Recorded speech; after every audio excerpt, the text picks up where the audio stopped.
for the next 3 hours. God, that would be miserable. That's a me move. That's something I would do. Hey, Crip, I'm gonna send you a quick question in DM while Claire's recapping. All right, sounds good. Okay, so we started out back in the I forgot what the or what the inn was called, but we started back there in Valaki. The party's fellow twink cleric said, "All right, I'm out of here," and wrote everyone a note saying that they were leaving. The rest of the group decided to go out and explore. And we found out that there is a festival of the blazing sun occurring in a few days. And I forgot how y'all went to the church or how we got there. But we end up in a church somehow. And then that is when a new character. We had to go find the bones. Sorry, had to go find the bones. Did we have to find the bones beforehand? Or no, we just went to the end up we there? went to the church for the brother and sister. That's right. And then the priest there asked us to find the bones. Yep. Which led us to the coffin makers building. And I will say Serena was putting on a good fucking show, being a grieving person who's about to lose their grandmother, great grandmother, one of the two. Yes. But then fucking Baxter over here decided to trip the trap of a fucking vampire spawn in the attic. I can't help it if Twilight was on full blast in the attic, okay? I can't help it. It wasn't my fault. At least I didn't one-shot somebody to the forehead. I was getting there, because I have not forgotten about that. A human, by the way. So as all that chaos started, we were all in fight or flight mode, and for some reason, which we will discuss here very shortly, Sora's like, you know what? I'm just gonna one-shot this poor coffin maker with a single arrow. I mean, he had it coming. Did he, though? In Sora's mind, he did. If only I had Speak with Dead spell, or Speak with a Dead spell, we would find out answers, but I don't have it.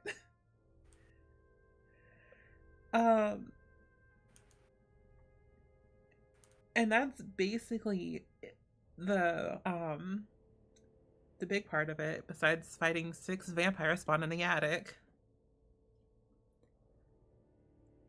Which was very tough. And that's what you missed on Glee. Thanks, I hate it. Yeah, exactly. I was going to say the same thing. Listen, you asked me for a recap. That was beautiful, Claire. Thank you so much. Just answering one quick question. Sorry, I'm being needy. I'm going to now refer to Serena as Leah Michelle. What? If anything, she's Quinn. What do you mean?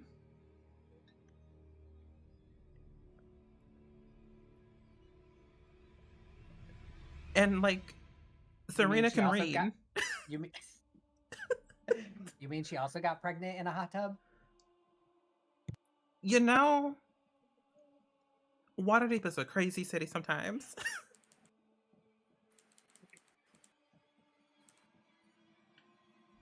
All right, well, beautiful. Thank you for all of that, Claire. So, you guys, the Blue Water Inn was the name of the inn. For all of you that care deeply about that lore about tavern names. So, when we ended off, as you said, we were at the coffin maker's shop. Let me pull up that map real quick. Show the aftermath of all the fun has occurred, which you can't see very well since Claire has very limited vision of it.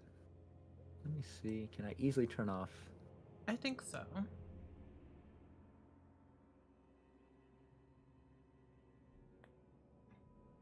Let's just do a reveal. How about that? See if that works. It may not have opened it up for you. Well, I thought I was going to be able to do something really cool and show you guys real fast, but apparently not.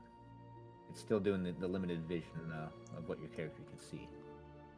So, There might be a way to delete all the walls and doors, but I'm sure there is without me deleting everything that's actually useful. yeah, I don't trust my ability to not mess something up right now. that's fair. So, I'm just going to manually move you into this little room where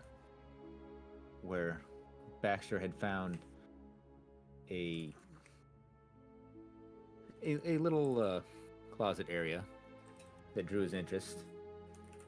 And after you guys, promised to let the last vampire that you didn't kill go, he showed you where the hidden compartment was.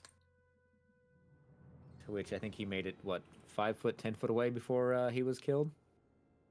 Yeah, probably not even that far. No. I'm not saying that the vampire thought that you guys were gonna let him go since he, showed you where the stuff you were looking for was. But he didn't see it coming, much like the coffin maker didn't see that bolt coming. Sora. To be fair, I think Sora was the only one who mind did not immediately go to let's murder this spawn after it helps us. I think he was the only one because I didn't even think of it. So obviously he couldn't have thought of it either. So And that's what it felt like. In all honesty, that's what I thought was really funny about it. You had no problems, whenever you heard the sounds from upstairs, immediately putting a bolt into the skull of the only person not in your party. But then, yeah, once you made that promise that the vampire was going to live, well, you were in on it. yeah, I sorry, I still find it fucking funny. Okay, go ahead. It is. That's how I was hoping you were taking it, not actually feeling bad about it, because I find it hilarious. No, I still get a kick out of it. So I'm going to pull Claire's character over here now and let you guys see a moment of the chaos that ensued. Also, there's something I need to do in this building before we leave and move on to the next place. I was really hoping that you had completely forgotten that you were going to do something in this building. Nope. Yeah. That's. Oh God. Are you keeping tabs on all this, or should I? I probably should, but I want to forget about it when I'm not playing. Do you know what I'm gonna do? I've got a good idea of what you're going to do if it's similar to things that you've done before. I mean, no. Baxter, what would you like to do before you guys leave this area? Well, we're still upstairs right now, so I can wait. I don't like the way you said that. Listen, all I'm saying is we have to hide the body of the man that Sora murdered. Oh, see, I was thinking the same. Actually, I was thinking of staging an attack because we have like all these vampire bodies, right? So yeah, Or are they dust? Are they? they've Yeah, I turned was gonna into say, are they Buffy the vampires where they turn to dust, or are they like Twilight vampires where their bodies just lay here? They just lay there and sparkle. Yeah. I mean, you know what? I don't judge. If that's what the majority wants, that's what the majority will get. But I would prefer this. They sparkle when they're alive, but when they die, they turn to dust. There you go. Mm. Compromise. All right, that's fair. See, and that's what this is all about. Learning to compromise. No, so Baxter, I mean, you guys are upstairs, but if nobody wants to do anything upstairs, feel free to go do what you need to do, or talk about how to set this up, this crime of passion, murder, suicide, whatever's going on here. If they turn to dust, then we definitely have to hide the body.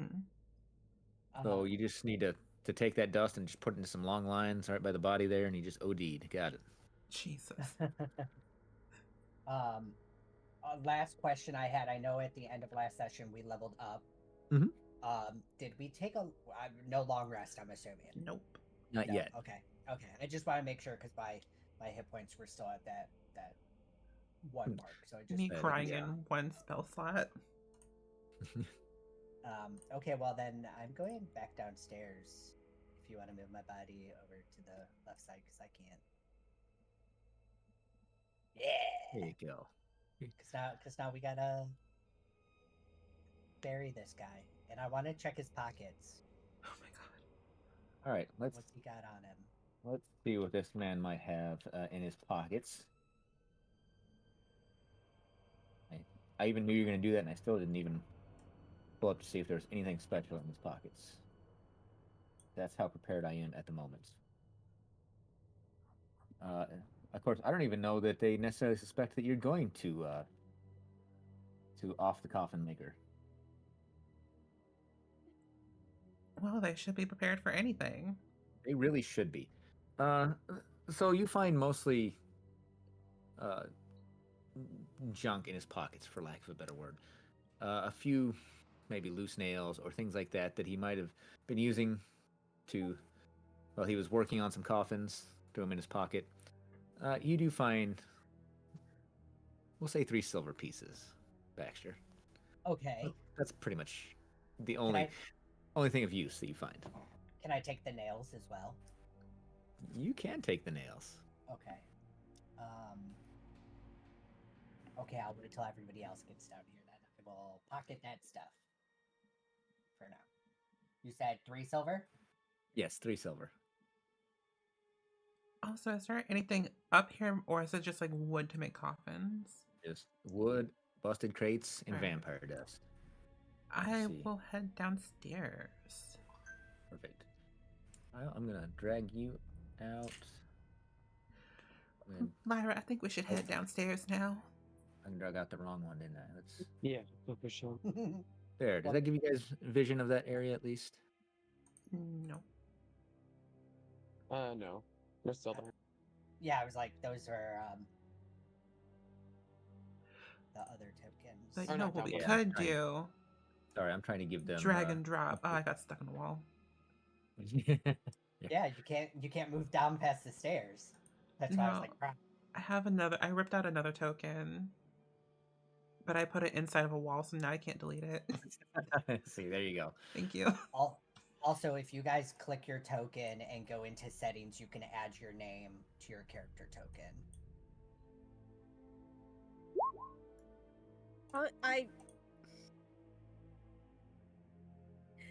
I wanted to search the room if we did.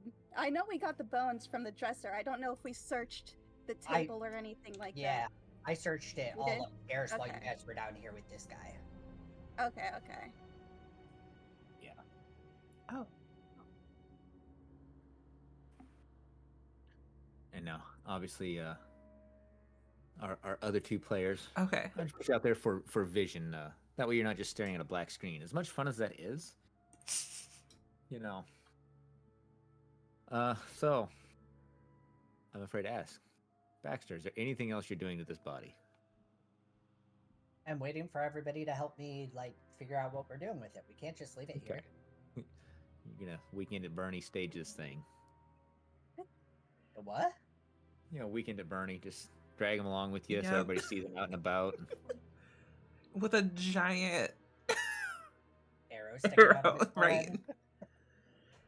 And he sticks around till the very end of the campaign and ends up being a very key corpse, helping God. you survive. I think what I would like to do first, I want to go around and close all these windows so no one can really see what's happened here. Good idea. Can I? Do Oh, you have a last name for Irina and Ismark? You know what? You do. I'm pretty sure. Let me get to him here. If not, we're gonna make up the silliest thing we can think of. Hell Roberts. Put on your thinking caps. You know what? I know I originally said Roberts if they don't have one, but I think they should be Smiths. I was gonna say Simpson. Irina Simpson sounds weird. That But too. like good weird. It's fair. I kind of wish her name was Ivana though. Just have more fun Why? with it. I don't know. To have more fun with it. So Ismark Polyanovich. I'm gonna just say Vitch. Yeah. Polyanovich. My Eastern European pronunciation is on par, on spot. You can tell it was perfect. Just don't pay too much attention to it. He's also known as Ismark the Lesser. So, there's a little trivia for you. Oh. Um, Surprising that nails is not in the inventory, like as an item. you're gonna have to add a custom item. Yeah. Nails. Yep. You know, Try and 5 do it. nails. Let's go with 5 nails. Okay. Nails.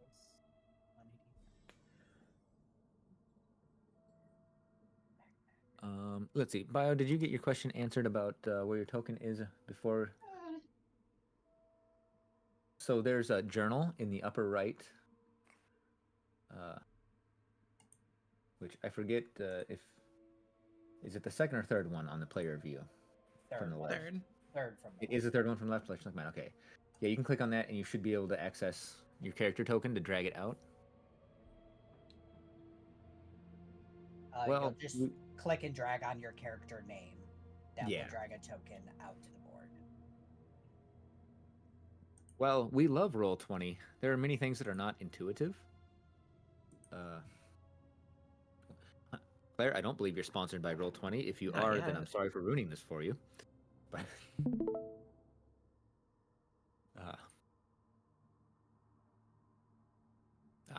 thank you, Matt.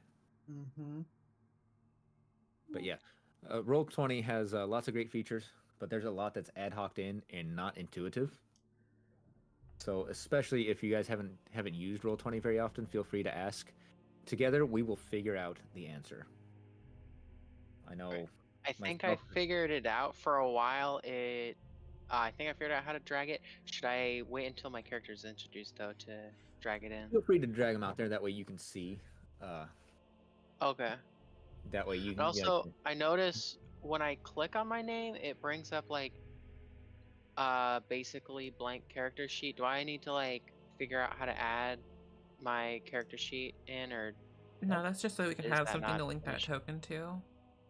Yeah, I mean, Okay. if you want to, you're more than welcome to fill anything out there, but you don't have to. I think I dragged it in, but then it's still just black screen. You'll have to give this token permissions now, right? How's and that? then, Do you have vision now? Okay. and if you Yes, I have vision. if you click your token, right click it and then hit the cog wheel, you can add your name, your character's name to the token as well. Alright. And then for now, that's just like a ghost, so I can see, I guess. Alright. Right. Thank you for helping me figure out how to function in this. Of course. Like I said, Roll20, it's a great platform. You know, one of many great platforms that you can use to play online D&D. But there's a lot of things that just you can tell are ad hoc, aren't intuitive. It's gotten a lot And- better, but it could still use a lot of Yeah. like quality of life adjustments. Yeah. Yes. I know on some of my other games that have been running for umpteen years, I still haven't actually fixed all of the stuff on the tokens. Whenever I drag them out, I'll change something and forget to change it before I drag it out. So I still change it almost every time because I'm stubborn and apparently don't think more than 10 seconds ahead at any given time. That being said, what are your thoughts here with this body? It's disturbing me how much we're focusing on this body, so we're gonna lean into it. I mean, like, we're in a coffin shop, right? And You that's not are how in it a is, but coffin yeah. shop. I was So- gonna say just hide it in one of these coffins. We can, like, hide it in a coffin and just put the close sign up front and just go about our business. Going to the Bahamas. Before Okay. we do that, can we put like using? I guess obviously we're gonna take the arrow out of his forehead from Sora. We don't want to leave the evidence. Can we? I mean, that could be anyone's arrow. Right. But we don't want we don't want it to look like he was killed by somebody other than vampires. So we're gonna take the arrow and we're gonna use the arrow to make 2 puncture holes in his neck. So if anyone checks, it looks like he was killed by vampires.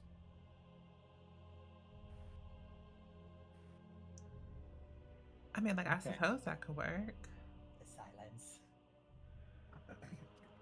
What was this man's name again as well? Henrik, I think. Yes, Henrik van der. What? Let me see here. His name is God, Van der why do they Voort. have Vanderwort? Van der Voort. Oh, sure, we're almost related. Yes. Yeah. Okay, so we're putting him in a coffin, right? Is that we're just gonna Are we close it and then close the shop?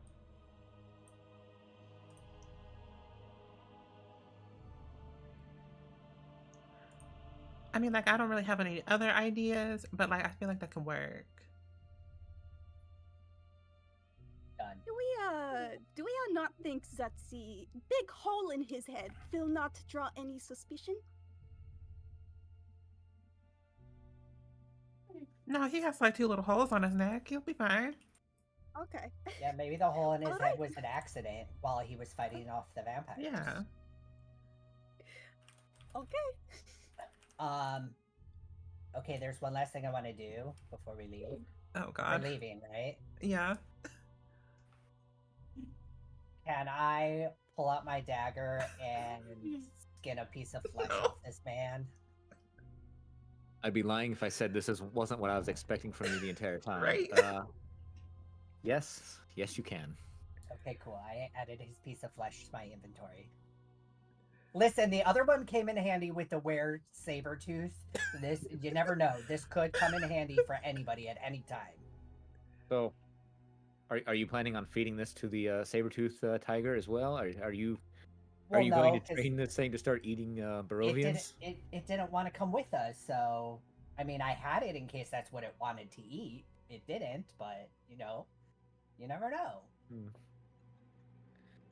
This is always my favorite part of D&D. Whenever things that you never account for. I'm just Become setting up for the focus. future, okay? Oh, I love it. Don't ever change, Baxter. Don't ever change. Right. Yeah, so you can now, increase your definitely not a serial killer I didn't kill him. Sora killed him. what's the I didn't kill the other old man memento either. or- He was already dead. yeah.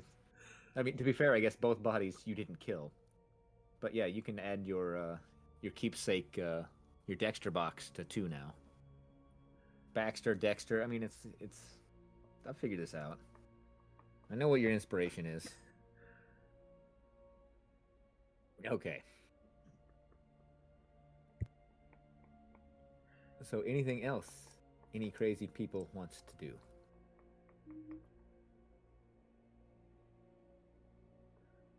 I'm going to take that as a no. You guys are done stuffing the coffin builder into one of his coffins after stabbing him in the neck with some arrows to make it look like he got attacked by some vampires if somebody investigates the dust.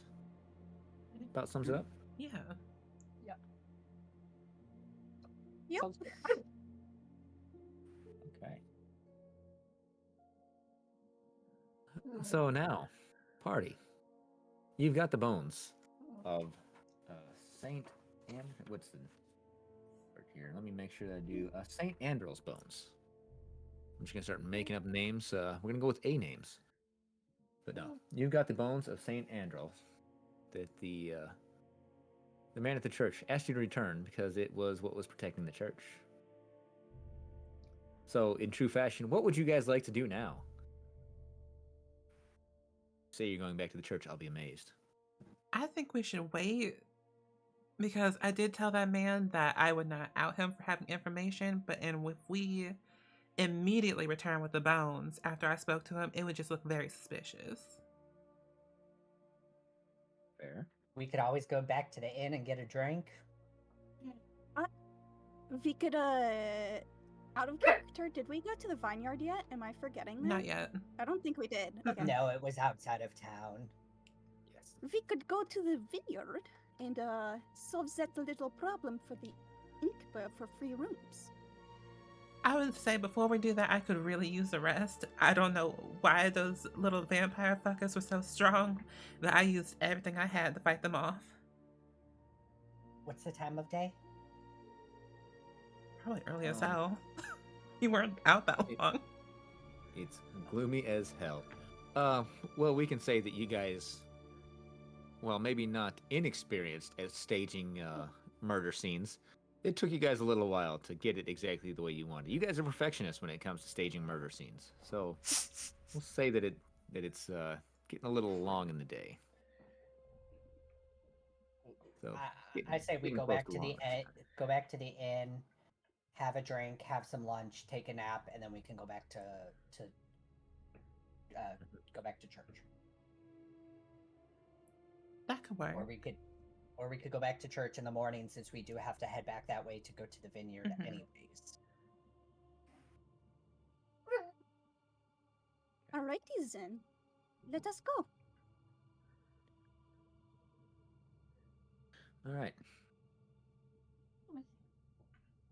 Pull you guys back out onto the town map. I feel This left out wonderful since I don't place. have a accent. Wallachia. And now, if my two other players would like to try and drag their character tokens out to see, make sure everything's working on this screen, see if I messed up for once and got things to work properly. Brugen? Yeah. Oh. Oh. Oh. Nope. I don't know what the blue number is. Blue number. What Yeah. are you looking at? My token, because I had 17, like, because of the Oh, is it your AC? the necrotic. I don't know what the, like, when I clicked my token, I think it was Crypt put the 4 in the blue circle. I'm not sure what that was. I think that was temporary hit points.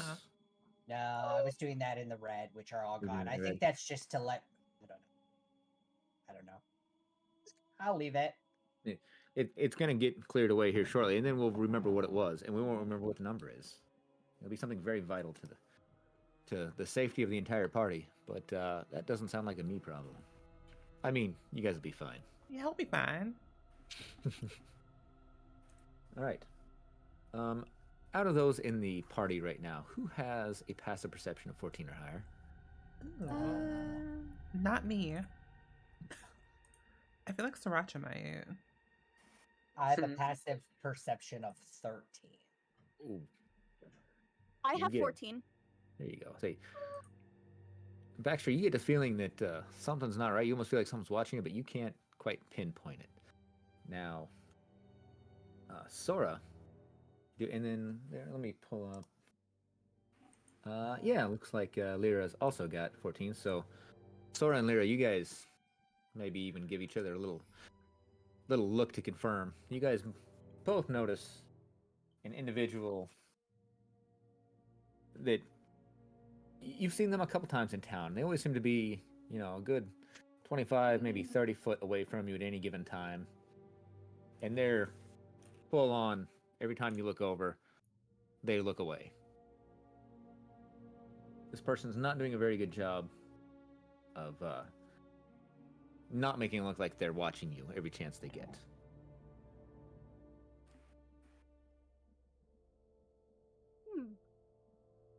That is very interesting.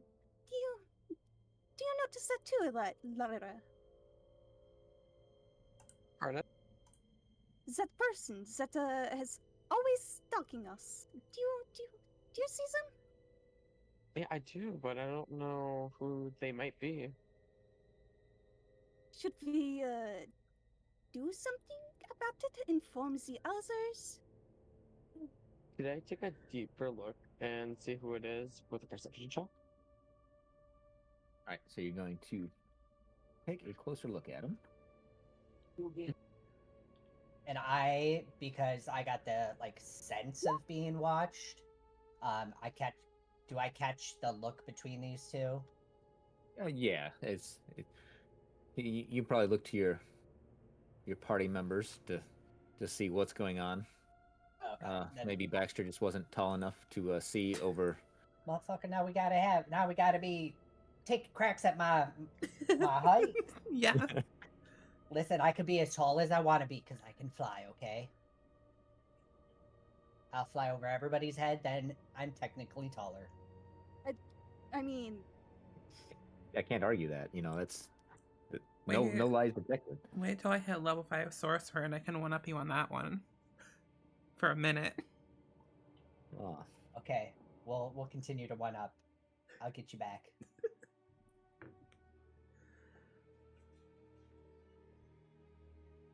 so yeah, you've probably noticed that something's going on, Baxter, and you would be able to look and figure out what's going on.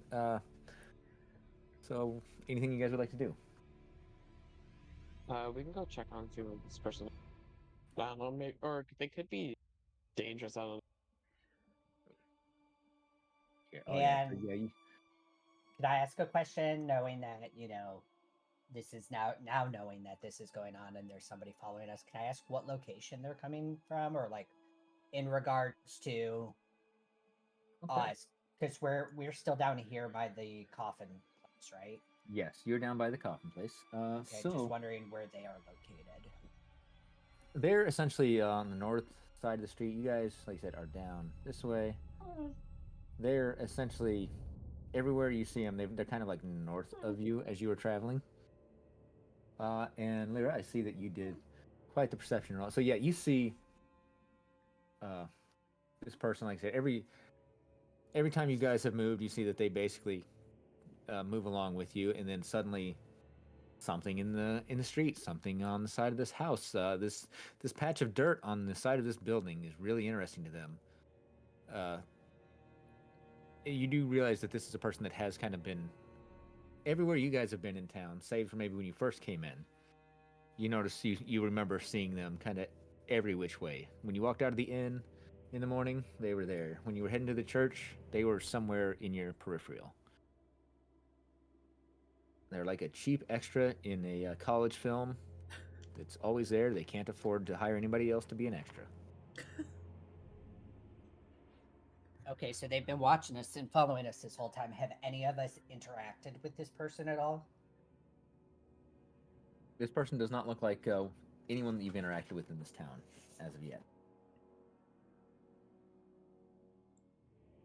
Okay.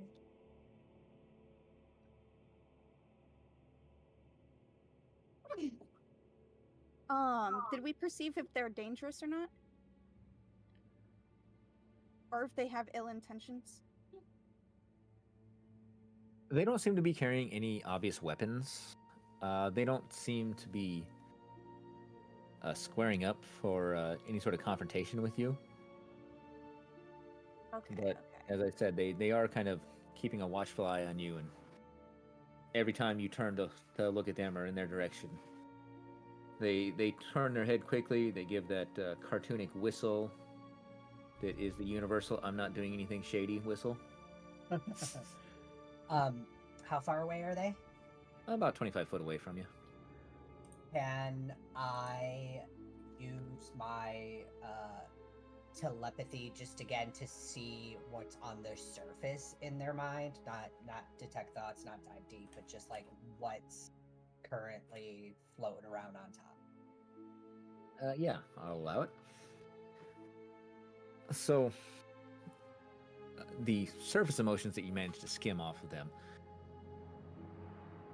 is a little bit of anxiety, and you do kind of get, say, images of yourselves kind of flashing through their minds of different areas throughout the town, stuff like that, and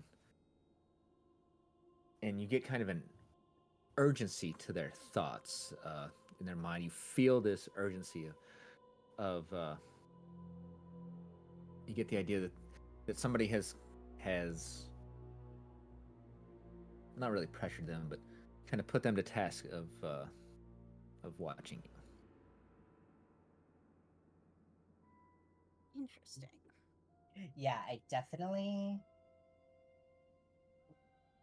Okay, well, we have two options. I think we, as a group, could either, one of us, two of us, whoever, can go talk to the person, try to make our way over there without scaring them off. Or I was thinking we could continue on back to the back to the inn, and I could use my chameleon carapace and go invisible and just go and kind of follow along behind the person. But you guys let me know what you want.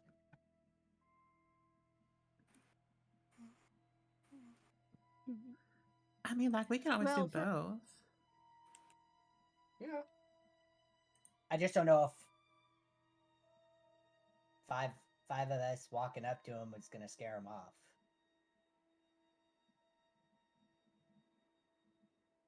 I mean, we could I could head over to him, and then like as he's following you back to the clinic.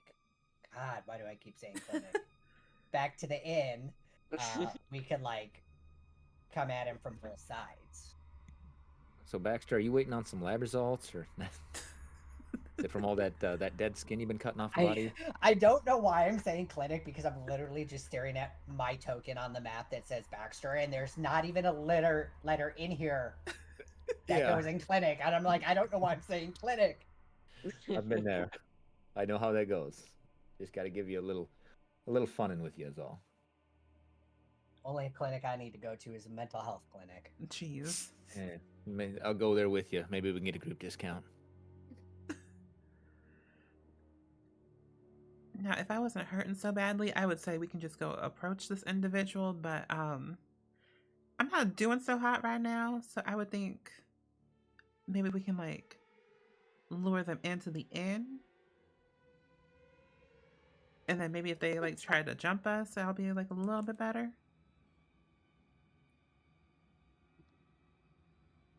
yes, that way we have proof if they do jump us, and then we can have everybody else jump on them.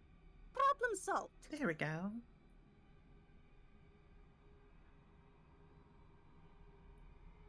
All right, so I'm gonna start heading back to the inn. All right.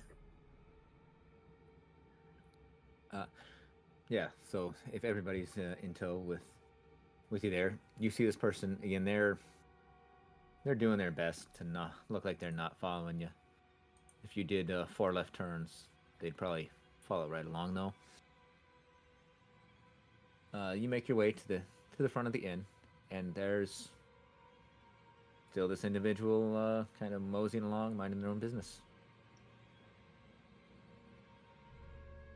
I'm going to as soon as like the door opens to the inn, I'm gonna step inside. I'm gonna pop my chameleon carapace, blend in, and then I'm gonna make my way back outside and kind of just stand outside the door, and just be out there in case he doesn't come inside. And if he does come inside, I'm gonna follow it in behind. So go ahead and give me a stealth roll at advantage.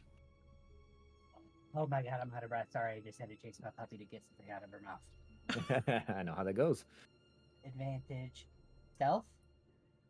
Yes. Stealth roll at advantage for your chameleon carapace. Carapace. Ooh, yeah.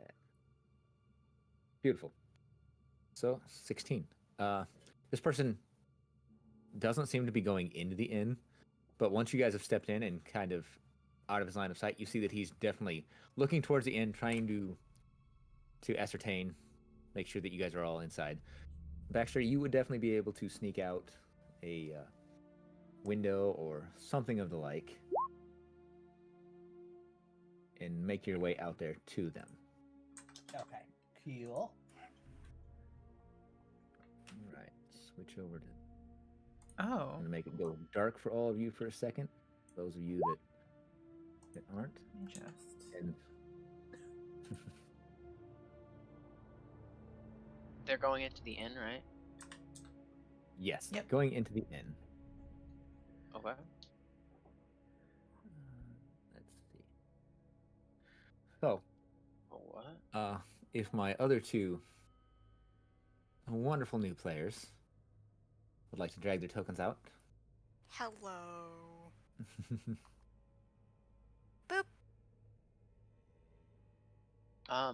I dragged my token out, but like the only indoor space I can go into is this one hallway. And everywhere else I'm like on the roof. Yep, I will get you get you Yeah, I'm the same situated. way. For some reason, it's all the way down there. I mean, oh, you guys could stand on the roof too. That's fine. I mean, if that's what you really want to do. But you Just got a T-pose on the roof, though.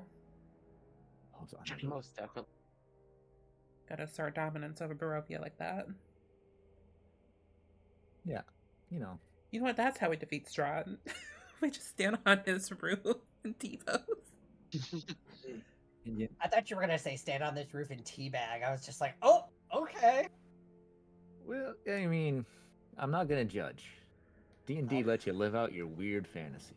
I will T-pose. How I do will I teabag while get onto T-posing. the right level, or Um, in the map? so down below, actually, if you go all the way down, should be. Scroll down the building and stuff. Yeah, I pulled your token down. Bottom. Sorry about that. There's multiple levels Oh, to the skin on okay. this map. It was so zoomed in. Okay. I know how that goes. I was did up not there even too, like, consider that a possibility. Okay. all right. That's a cozy little inn. It always keeps on resetting my character's name. It might be on the I'm character telling you. sheet. Maybe. I don't know. Should be. What's the? That's your health. That's your health.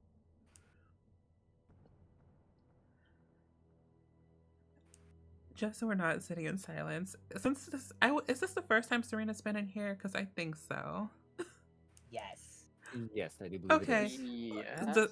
Lyra would recognize this fucking expression by heart. The second Serena steps in, she just gives this place the nastiest look. Like, oh god. And it's just kind of like, Lyra. And then she's gonna like nod, just like, yeah, I don't know. It's like it's like, damn, bitch, you live like this kind of look. Wow.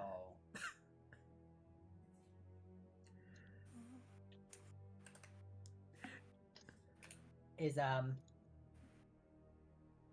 can't see his full name. Rictavio, is he still here? Rictavio is still here. I'm Oh. going. Is he still sitting up over in the corner by the makeshift Yeah, fireplace? he's still in the corner. He may have been regaling some of the new patrons, some of his tales. But yeah, he's just in general kind of out there. He's gonna do something, but I forgot. I am still outside.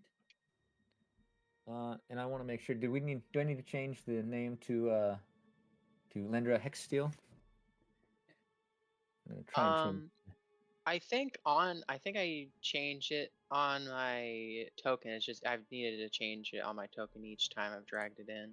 I'm gonna try and change it on over there and see if it works, because D&D is nothing, or Roll20 is nothing if it's not spending half the session trying to figure out why it's not doing what you need it to do. If you on your character sheet in Roll20, like where your token is, if you click your name to open their character sheet, you might just need to type your name into that as well. Yeah, I just updated Just for that it and to saved it. So stay. hopefully next time it's drug out, it will save it. Let's see. Go ahead and drag yourself out yet again. We'll see if that works. Drag myself out? Go ahead and pull your character off the and put it back on there, to say. Off the board, just click Off it. of the board. How do I do that? Click it and hit delete on your keyboard. Okay. There we go. There we go. Now I don't need to rename it each time. Okay. Yes. Years of using Roll20, and I finally figured out how to get something to actually be permanent. Well, semi-permanent. Nice. Yeah, my hit points keep changing every time we change scene. Because it's a different token. I gotta keep changing it back down to the 17. Been there many times. Oh, yeah. Oh. So yes, Baxter, as you went in, you did maybe catch a glimpse of these other individuals sitting in there. Would my new players like to give a description of their characters, or would you like to hold on for a moment? Like we can introduce our characters now? Yeah, if you would like to. Okay. So I suppose some of you, as you in a corner of the inn, you may see a tall orc woman clad in splint armor, looking intently at your party before nodding as if in response to something. Eventually, she gets up and starts walking towards your party. I like it. Hey, I've been looking for you lot. Now, this is gonna sound strange, and I don't exactly know why this is, but I do know that someone I'm indebted to has asked me to help y'all out. So, Leandra Hexsteel at your service. Well, Who- the more the merrier. I have so many questions, but after the day we just had, I will welcome any kind of help that we can get. The name is Serena Vanderdor. It's nice to meet you. I am. Well, go ahead. You just Hey, barkeep, let's get a. I hand the barkeep a handful of silver and copper coins and request a round of ale for my new adventuring companions. Question: Am I outside because I was waiting for the person who is following us, or did I go inside? I don't know what's going I believe you went inside to use your chameleon carapace. on. Right, and then I Then came it's back up to you outside if you would like to come out. for them. It's up to Well, you when you decided to come out in all of this. I just didn't know if like this was who was following us, or if there's like still a reason I should be outside if the person is still outside of the inn.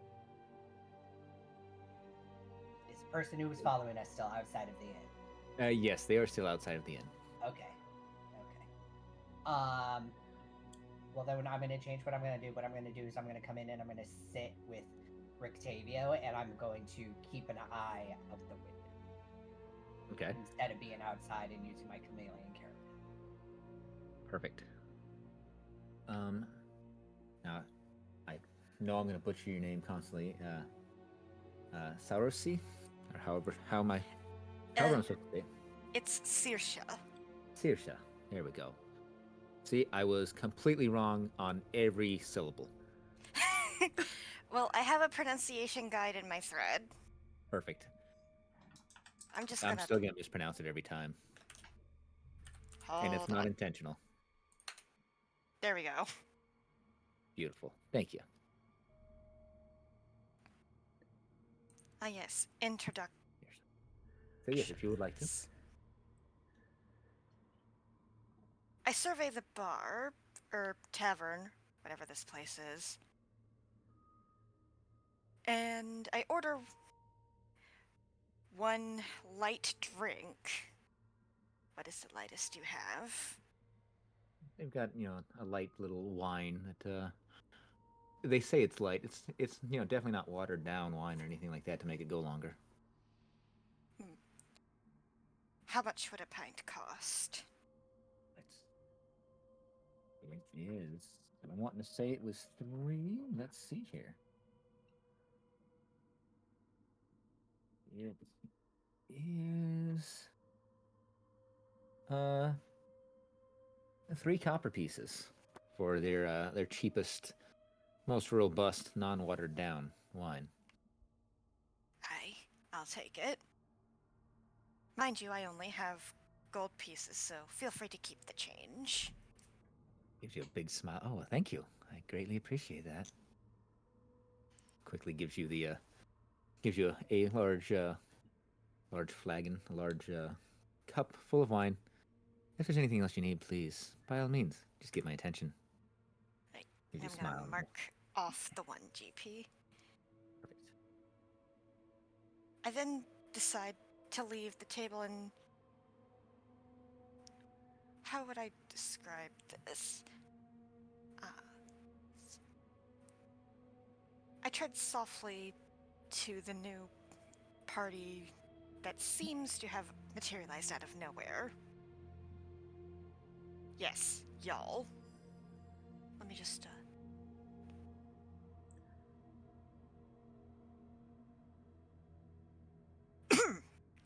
Greetings.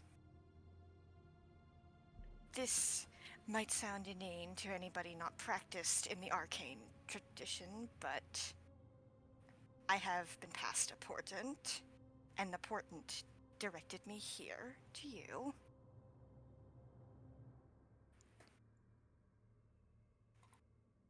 What do you know of Strahd?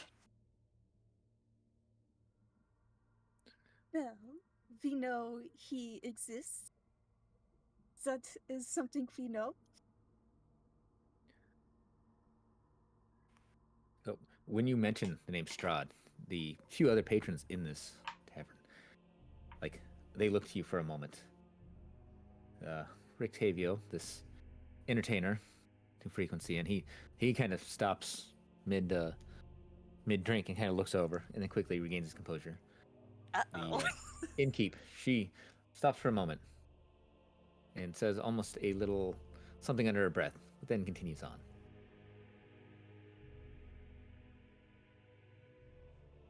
How much of what was said under her breath would we catch, if any?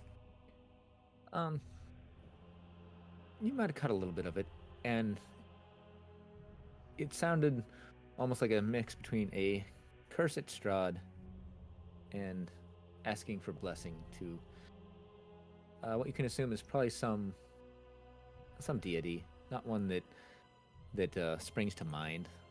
Probably some lesser deity that they might be calling for aid.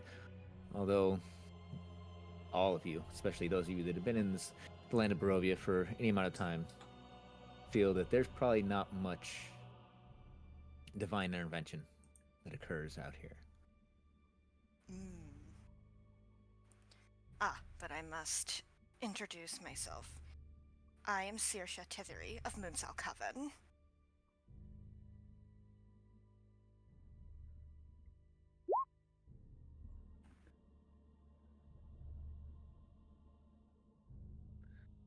So Baxter has introduced himself because he does not speak. He telepathically communicates directly into your brain. Which is not terrifying. Feel You're my not expecting fingers it. massaging your brain. Ew, don't say it like that. Okay. Don't let's say it like stop. that. That is Anyways, just dark-sided. welcome to our D&D group.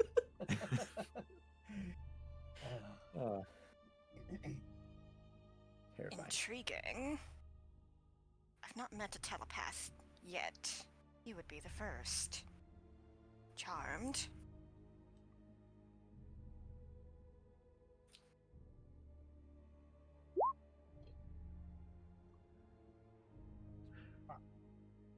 I gotta figure out this tech stuff. I draw my That hands. mind speaking stuff really messes with my head. Ah. I So will I say draw you my do hands. get used to it. It's even worse after a drink. I Yes, draw it my is. hands back under the veil and drink deep. And it seems we have a long road ahead.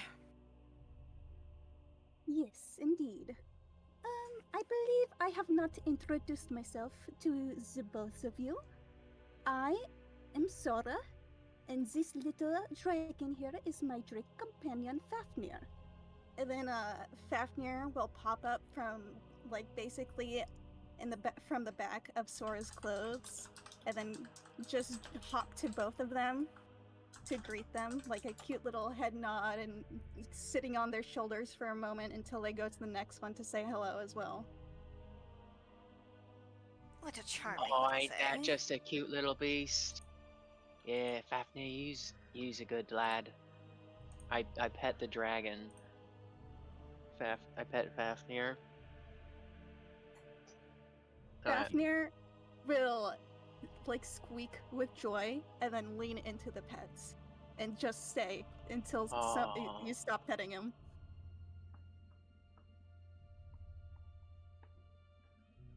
Absolutely beautiful. You've got the best kind of companion right here. An intriguing familiar. What does it Yes, do? he is a cold dragon. He does a lot of freezing of the enemy. He also obviously bites, but he is immune to cold damage as well, which proves useful.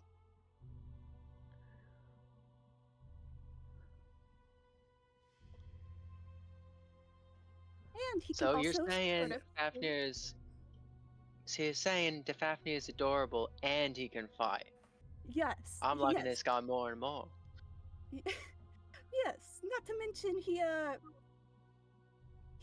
is more defensible than me. He has more defense. And out of character, he has an armor class of 16. I have an armor class of 13. And that is what I am implying with that.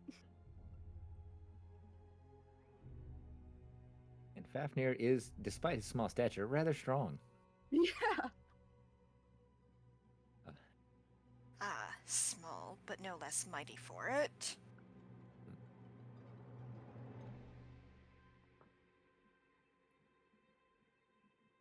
So as your groups kind of started to introduce themselves and get a little familiar, Baxter, you're still inside, right? Yes, I came inside and I am sitting at the table with Rictavio and I'm watching out the window. The door opens up, and the old guard would recognize an individual that walks in. Was one of the individuals that was by the wagon car that you guys made a new friend at. Comes in and he sees all of you. He doesn't really acknowledge any of you, but he goes right to Rictavio and starts whispering in his ear something. And you see Rictavio's eyes kind of they kind of slim down for a minute, and he kind of nods. And, I see. Okay, yes, thank you. Then he stands up. He goes, well, it has been a joy getting to know all of you. Gives you each a nod. He tosses a small bag to the barkeep. But it seems my time here has come to an end. I must make haste. Then he turns to the members of the party.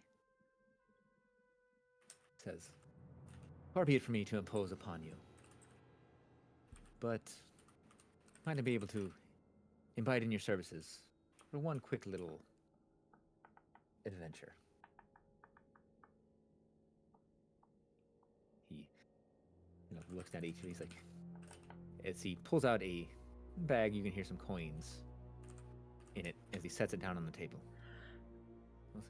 It appears that my friend that some of you are familiar with has drawn the eyes of some of the nobility in town. They're starting to ask some questions. Oh, so if you wouldn't mind giving me a little help. He looks to Baxter especially. Says, looks like I need to slip away unnoticed. Gives you a big smile. So what say you? Now, before we agree, I want to check how many coins are in this bag. I was gonna say I'm gonna pick up the bag. I'm gonna hold the bag in my palm, and I'm just gonna lift my palm up and down like I'm way in the bag, and I'm gonna tell him it's not enough. Ooh. Quick enhanceability. I'm going to use my last spell slot to give you advantage on charisma checks. Because you're also speaking Serena's language right now. You two are. I love it. So, Baxter, if you want to give me, Dear God. I honestly, it's if you want to do a persuasion, and intimidation, Oh wow. a deception, whatever you guys would like to do. Oh, wait, So it looks like Lyra. you've got pretty much the same on all of your I was gonna say all of persuasion, those are intimidation. +1. Lyra, come here. Don't you have that little nature thingy that you can do to guide people through shit? This is important. Nature thing to guide people through. Guidance. Oh, I was A like, little what are bit we of talking divine about? guidance. Because this is money. Okay, so you used a spell slot, and that gives me advantage. Yep. Mm-hmm. And then you might have a plus D4 if Sriracha is going to cast guidance. Sriracha! I'm also Yeah. DMing Perfect. Sriracha, that's why. Serena says cast guidance on me. All right, guidance. I can also cast friends if that'd help with your persuasion. I just had it up, and I'm gonna be looking. Hold on. Okay, so let me roll the persuasion with advantage, and then I can roll that extra dice, right? Mhm. Separate. We'll do that because I'm gonna get so cool. Are they even needed? Do it anyways. You might get 24. Okay, so for guidance, I'm rolling a d4. Yep. Yeah.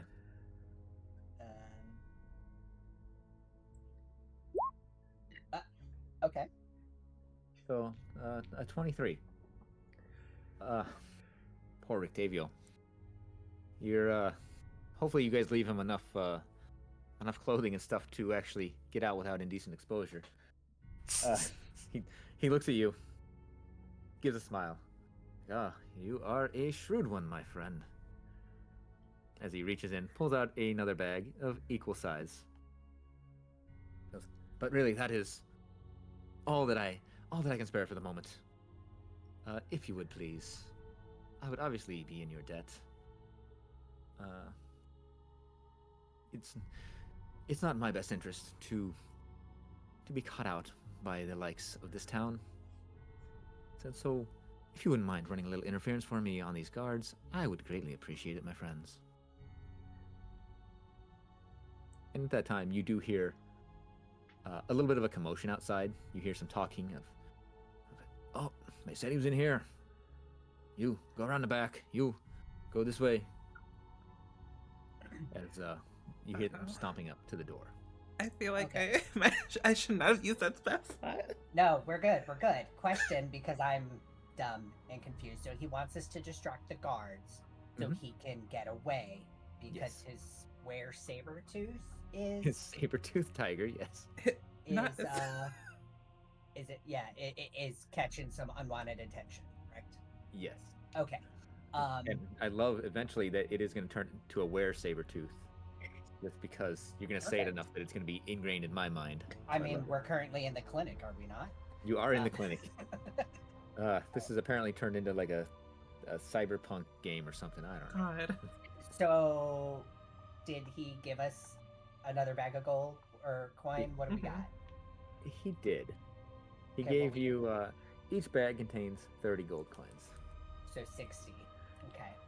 I'm gonna tell him I will help him, but I want his jacket as well. Oh my God. Oh my gosh. It's a nice gold jacket. Not At bad, least I'm sir. not Poor man. At least I'm not taking his glasses and leaving him blind. I mean, are they prescription glasses? Do we know? They could be. Do they thick. look thick? So you don't know. I mean, you could put them on, I guess, if you can convince him to hand them over real quick. Are No. they Coke bottles? I'm trying to find a picture of this man so I can see if there's anything else I want to take instead. All I can God. see is from the waist up. He's wearing a nice jacket and some glasses. Okay, here. I'll change. It looks like he's wearing like a scarf or an ascot or something. I want that instead. You want his ascot that he's Yes, I want his ascot. Can I, out of curiosity, can I The just answer see is how yes, thick no his matter what. lenses are? Oh. I just want to see if I can spot how thick his lenses are to determine whether or not he actually does need those glasses. Are you That's all I standing want. on his side looking at him profile so you can see the Well, I'm thickness not of him? standing close by his side, but I'm certainly looking at him from an angle. So they don't look terribly thick. They're not like me in high school wearing Coke bottle glasses. Ooh, I'm sorry. It, you know, it is what it is. That is Uh, all I wanted to know. Maybe so one of he's- these days I'll be brave enough to show you guys what I looked like when I was younger. So he's giving me his ascot. Yeah, he looks to you for a moment. He's like, oh, you know what? You are a whatever you are after my own heart. As he quickly takes it off, he hands it over to you with a little bit of a flourish. He goes, there, my new friend. Now you must. I must be on my way. Before he leaves, Oh my god. I am going to put my hand on his shoulder and I'm going to use invisibility on him. Oh hell yeah. See, I'm not always the bad guy. Not always. And this is easier. Like, yes, we can still cause a distraction, but I mean, now he has a higher chance of skedaddling. Perfect. So as he quickly fades away from your vision, he gives out a little bit of a chuckle. Thank you, my friend. This will not be forgotten. As you hear the sound of his coat that he wasn't talked out of, switching a little bit as he moves past you, and he seems to be heading up north, up this way, as the sounds fade away. Say, there's no way out over there. It's only upstairs. I mean, he can like climb that out a time. window. Anyway. Front door opens, and two town guards do step in. They start looking around. You can tell that they're looking for somebody. They start quickly scanning the area. The innkeeper, Danica, goes, whatever you want, you need to be buying. As the guards kind of look at him and scoff for a moment. Then they kind of like, one looks to the other and goes, thought they said that he came in here. The other one kind of shrugs, like, I don't know. I thought this was where he was. Finally, the guard that seems to be in charge of it walks up to your little group. Goes, Oh, great. excuse me, sorry to bother you on this fine day in Barovia. Goes, have any of you seen a man with a little bit of an odd sense of dress? Starts to describe a man with some thinning graying hair, wearing a jacket, an ascot that it looks suspiciously like one that I'm assuming Buzz now has on. Nope, it's in my bag. Thank you. Okay. I was smart enough to not put it on yet. Oh, that would have been hilarious, Buzz. That would have been Or funny. Baxter. Sorry. Yeah. I gotta figure out if it'll even fit. Okay. Oh, it needs to be ill-fitted to you. That's even better. It can't be like choking me. It's kind of so his ascot tie, which is supposed to be short and small, is now going to be like a regular length tie on me. Is what you're saying? Yeah, you may have to do a little bit of adjusting, but I think Baxter has the ability to do that. I mean, you made that wonderful Technicolor wolf coat, or tried to, in a previous session. Yeah. What's the design of this ascot? That is definitely. I'm not gonna lie, you've already surpassed my entire knowledge of ascots in the real world. If Fred from Scooby Doo isn't wearing, if it's not like that ascot, I don't know anything about him. I mean, that's just a plain orange ascot. Okay. It's fine. This one's plain. It's white. I'll fix it up in free time. There you go. In true D&D fashion, I love how we've gone on a tangent about all this. So the guard, as he's giving you this description, his compatriot keeps correcting him. It's like, no, didn't he have brown hair? No, somebody said that, and they starts giving you all these like conflicting descriptions as they're like both kind of arguing with each other a little bit. Like, no, it's definitely white hair. No, he was short. No, he was a tall man. And everything just seems to be chaotic. Well, Finally, the one turns like, go ahead. Oh no, go ahead. No. Finally, one turn goes, it doesn't. Have you seen a man called Rictavio? I sure haven't. I just got here like a couple days ago. Never heard of the guy. You can see kind of the frustration drawing his head. Like, you realize that this is an official act of the. Now I gotta make sure that I get all this right. Come on. Oh, where is it? There we go. This is an official act of the burgomaster of this wonderful town. Because we just have a couple questions that we want answered. He's not in trouble or anything like that. But perhaps you guys, some of you, recall that there was an incident the other day? We're just curious about why somebody would armor a saber-toothed tiger and let it run through the town. As he tries to gauge your response. I mean, I've heard no such thing of a armored saber-toothed tiger running around the streets. Like I said, if I knew something, I would definitely tell y'all, but I just don't know anything about what you're talking to me about right now. I haven't heard anything like that either, but who wouldn't want to arbor a saber tooth? That sounds awesome. I've scarcely been here a full day, and that sounds like utter nonsense. That is Armor the on a craziest story I've saber-tooth. ever heard. But it sounds badass. The other guard's like, I wish I was there to see it. Like, I know, right? Doesn't that just sound amazing? And the other one kind of gives him a look and he quiets down. Be that as it may, we need to find this individual and discuss compensation for damages done by his pet, I guess. So please do your civic duty and report him to the guard if you see him.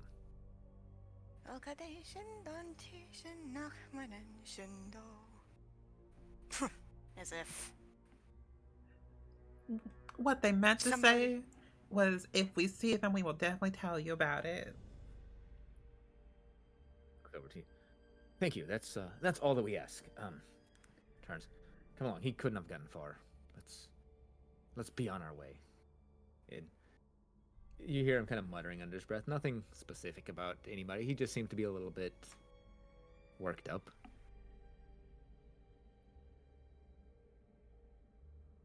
Baxter. Sure. Would you still have your little telepathic link with Octavio? Or be able to still kind of communicate with him? I need to look and see exactly. It's 120 feet. Oh yeah, he's for the moment he's still double checking. Yes, 120 feet. Yeah, there's nothing about line of sight or anything like that. So you hear him communicating with you. Like, oh, thank you. I greatly appreciate the cover, my young friend. Please, if you are ever in need of my assistance, do not hesitate. And then let's see here. Let's see. If you do need me, says, look to the old tower west of here. Says, I'll be there for a little while. And then the mental link goes quiet. Is it just quiet, or did he break If there's something you're wanting to communicate to him, you might have a moment before it before it breaks. But he is no longer communicating. I'm going to telepathically tell him that I want him to set the Sabertooth free instead of being not really a prisoner, but I guess more so a pet. But then Let's add I'm a little assuming mental. I hear nothing from He lets out a little mental chuckle. He goes, soon. And then the mental link is broken.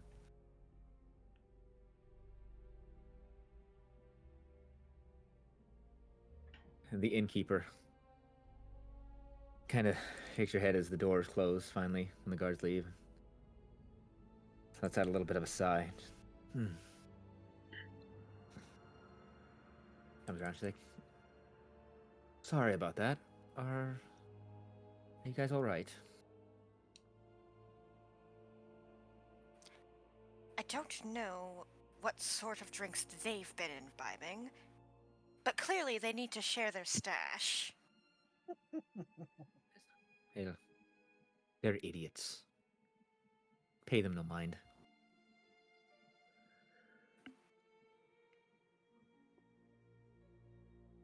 She looks to the party that you kind of have an agreement with. Your rooms are still upstairs if you guys are in need of anything. If not, feel free to spend as much time down here and let me know if there's anything that I can get for you. I think we're gonna need another room.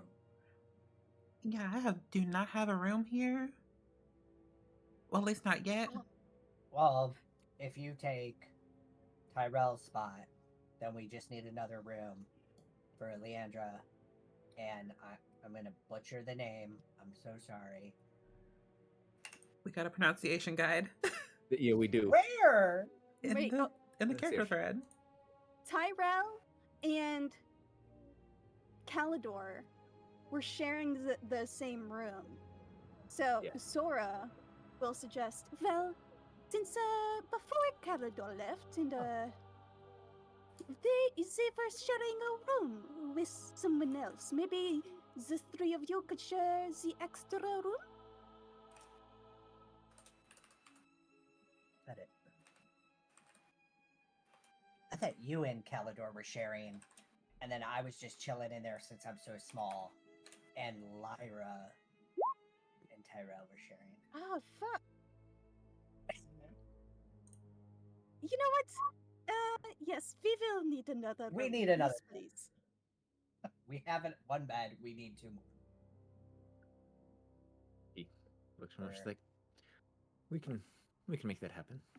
As you can see, business isn't exactly booming, and seems they've chased out my other regular customer. So she goes back. She grabs a key from behind the bar, brings it over. She's like, here you are. And please, when you get a chance, go see what's keeping our wine distribution from arriving. Gives you a smile, Yes. turns and walks off.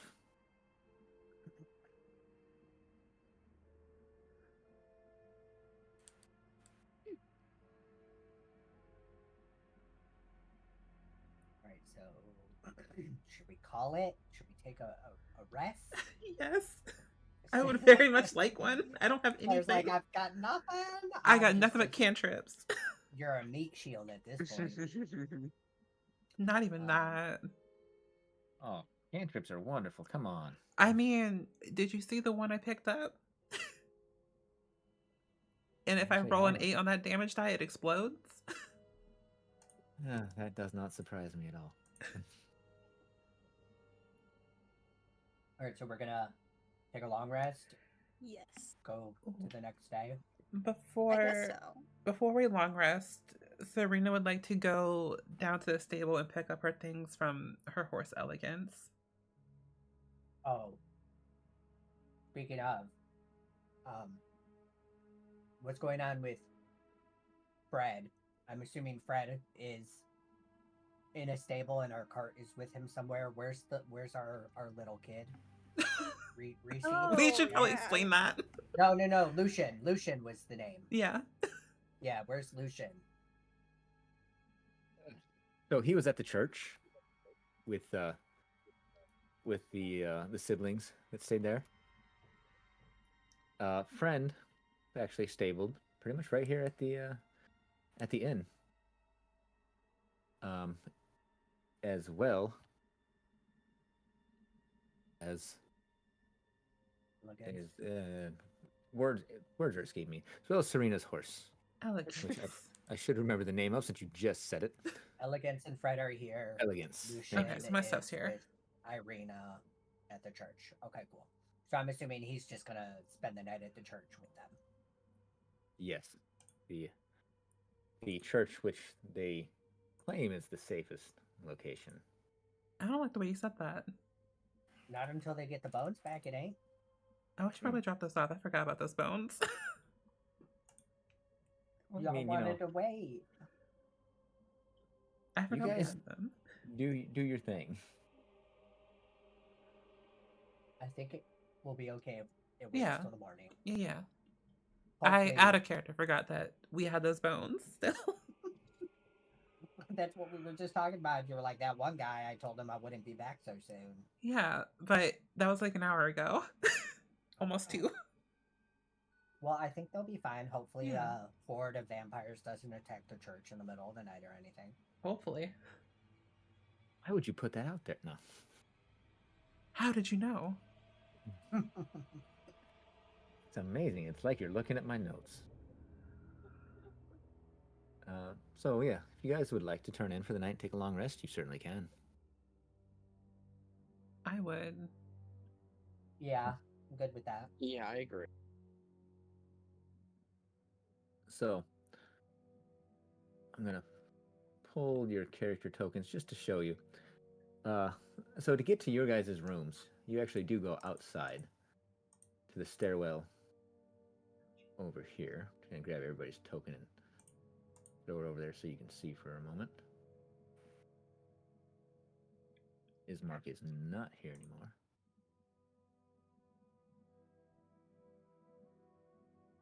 So it's an outside stairwell. So as you go out, you guys are all paying attention. You notice that individual that was kind of following you guys is still out there, kind of trying to act like they are, not watching you guys. Up page. Yes, middle of the page. Question. Since I Yes. only just got here, but the dude has been following y'all for a while, do I personally notice? You wouldn't necessarily notice unless they told you that that somebody was. Actually, what is your perception? Your passive perception? Hold please, pulling up the character sheet. Passive perception is 15. So you don't realize that this person has been like following the group, but you definitely notice this person looking as soon as the door opens, looking towards the door, and anytime you guys look at them, they quickly look away. So you definitely notice that.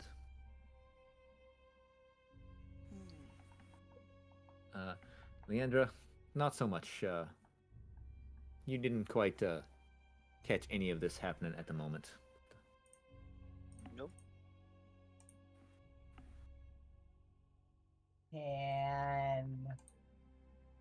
Can I use my chameleon carapace and like go invisible and then go over to them? Or are they like I wouldn't say too far away because obviously we see them still there, but Mhm. like, is it too much out of the realm of possibility? I guess. No, you could. Okay, then I'm gonna do that. Okay. Wherever they're at, just put myself. In That's this fine. fucking Yeah, just table. out on top of that that little building. That'll work. So Baxter, what is your intent when you go out here, all stealthy? I once again, with my telepathy, just want to scan the can't think of the word. The top layer of their thoughts, just kind of see what's on their mind right at this moment. So yeah, you get the feeling of boredom for one, but also get this feeling that they're like, well, I need to report back to someone. Okay. And is there anything around them? Like, is there a wall that I could go behind that would block me from view or anything like that? Oh, yeah, there's walls that you'd be able to get behind. Okay. I just want to go behind the wall and basically deactivate my chameleon carapace. And then I'm going to walk out to him and ask if can I help you? As you do, they turn and look at him. No, I'm fine, thank you. He's trying to kind of regain his composure. Like, I'm good, thank you. Is there something I can help you with? Yeah, you can tell me who you need to report back to. I go, what? I don't know what you're talking about. So, as a citizen of this wonderful town, I do take great pride in making sure that people do not cause any trouble. Vallaki is a wonderful town, and I don't want anyone to disrupt that. Kind of looks at you for a moment.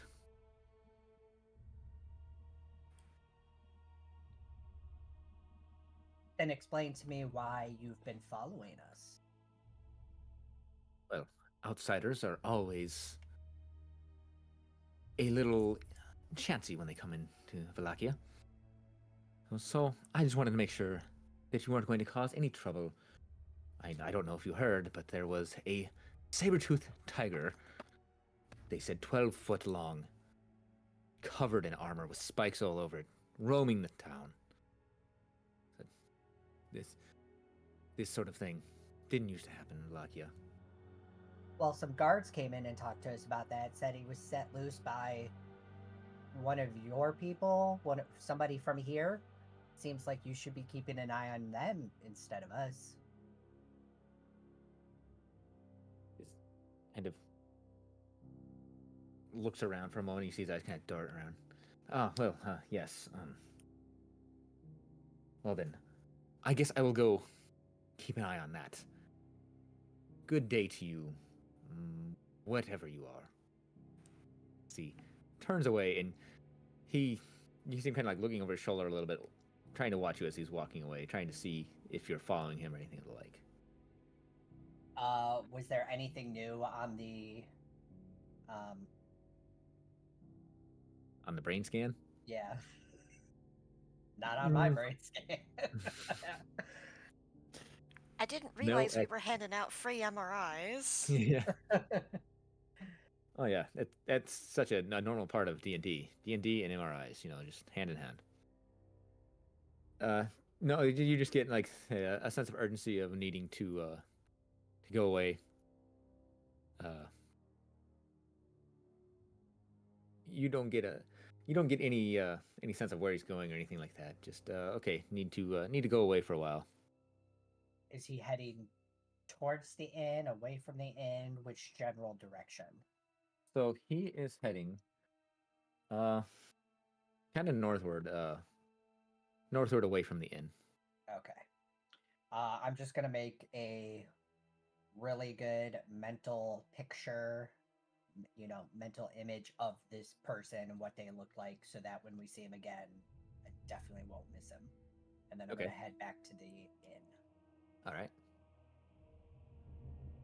Okay. Now, would you guys like to take a long rest? Yes. Well, I'll just like By all means. Grana looks a little disheveled, so I suppose we should. Now So is these- probably an excellent time to figure out which spells to prepare. So yeah, I'll these rest room. up. I'll keep watch. I assume you've got enemies, yes?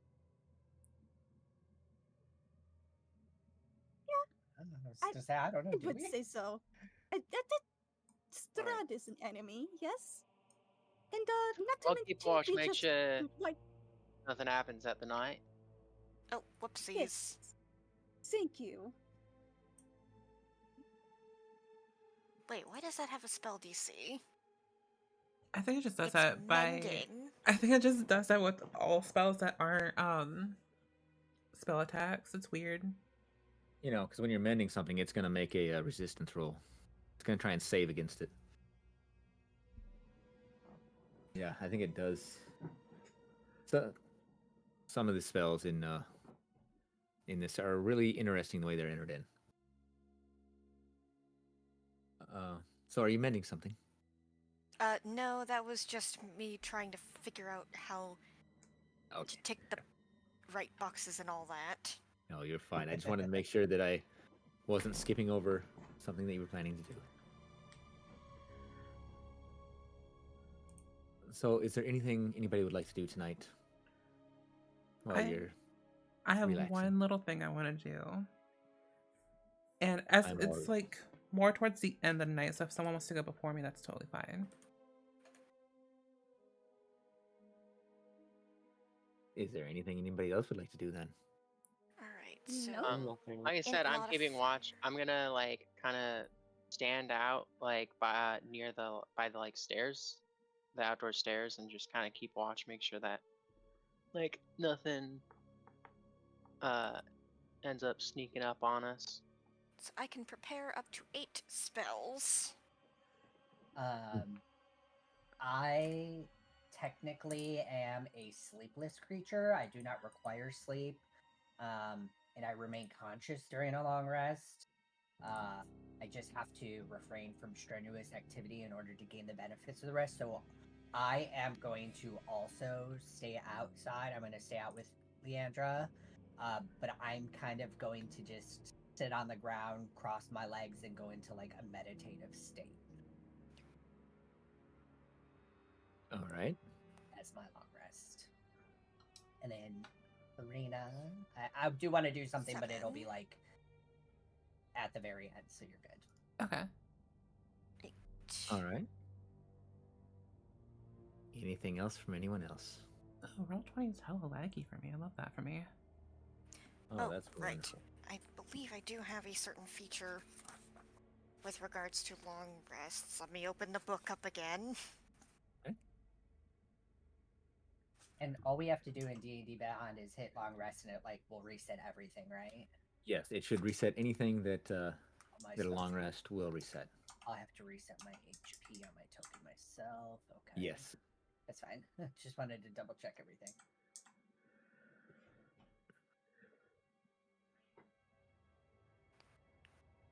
Alright, I can pick a cantrip from the spellcaster's lists.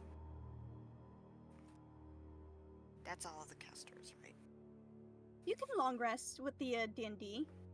Roll 20. Are you able to? Yeah. Beautiful. Yes, you can. You're right. There is. Yeah, right underneath the flaws section, there's short rest and long rest. If you click it, it just resets everything.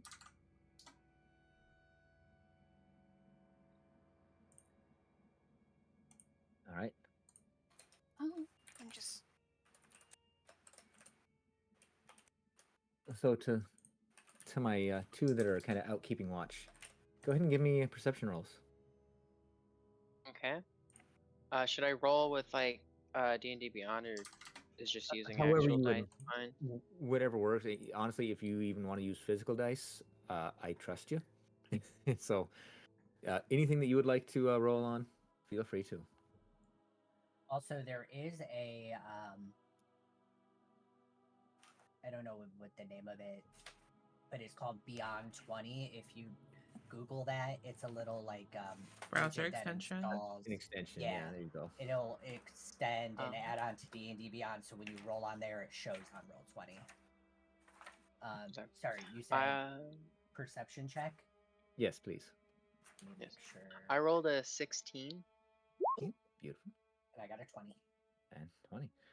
So yeah, both of you, as you guys are sitting out there keeping watch, you do notice quite a few ravens kind of flying up and down, going around, flying up onto the roof.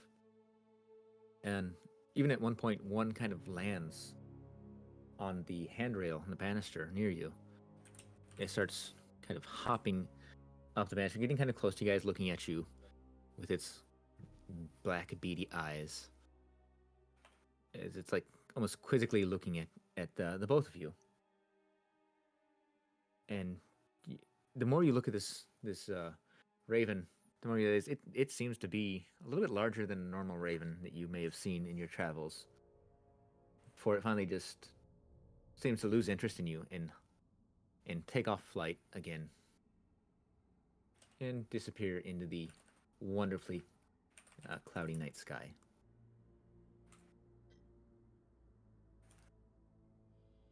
Who's the other character who's sitting outside? Me, With me? Baxter. Hey, Baxter. You know that's a normal amount of ravens for this place? And then still sitting in my meditative state with my eyes closed, I'm going to just reply, yeah, we've seen it once or twice before. Apparently it's a thing around here. Huh. Guess it's a bit of a spooky town then. I guess with Strahd looming over the place, anywhere would be spooky. I've heard that name a few times. The person I'm indebted to wasn't very specific about why they wanted me to help y'all out. Just said that you'd end up coming to blows with one of their enemies. I'm assuming that's who that Strahd fellow is? Is he an enemy of yours? I think he's an enemy to everybody. I've not personally met him. Hmm.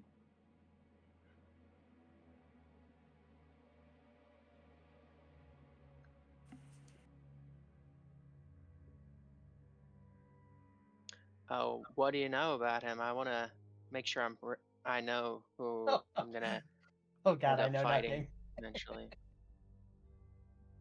I know nothing. Hmm. I have. I was like, do we know anything besides he's like, do we even know? Like, obviously, out of character, we know who Strahd is because that's like a Vecna thing for the campaign. But do we know that he's a pointy tooth? Can't remember. You guys would definitely have heard some rumors, and Ismark probably did tell. You actually would know.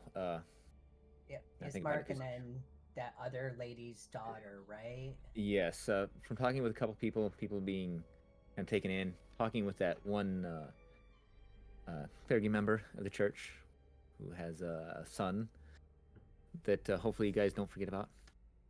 Oh shit! You guys, I don't know about that one. Oh, yeah, excuse me. Well, yeah. only a now few that, of you do know. now that yeah. Tyrell's not here to bash the dad's brains in if he keeps his son prisoner in the basement. All right. So, just replying to Leandra, just gonna be like, I guess he's some kind of like vampire lord. We've talked to a few people. There's been some rumors. Some people gone missing, that sort of thing. Vampire, huh? Never fought one of them. Only heard of them. Here, they're quite monstrous. Well, whatever he is, I'm sure he'll get felled in when faced with a good steel blade. I say that I reach my hand out and summon my packed weapon and just materialize a great sword from thin air. Ooh. Feeling, I guess, the shift, like, in energy around Leandra while this is happening, I just will open my left eye and just, like, peek at what's going on, and then close my eye back up. Just go back to my meditative state. Beautiful. Well, Anything else? Go ahead. Anyway, sorry to have bothered you. I can see that you are trying to meditate here. Oh no, this is Just just want me to normally be relaxing. prepared for my enemy. I let the blade go and it fizzles into nothing.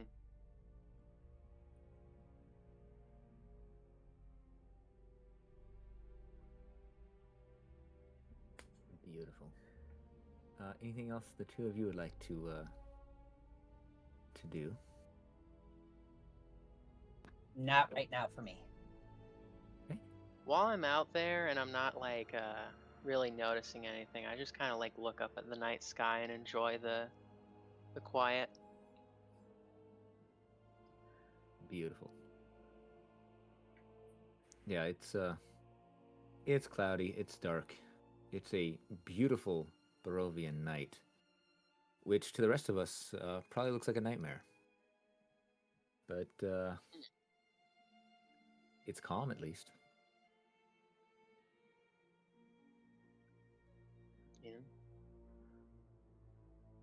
So I know that Serena wanted to do something.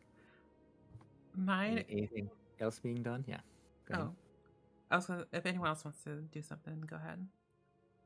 If not, forever hold your peace.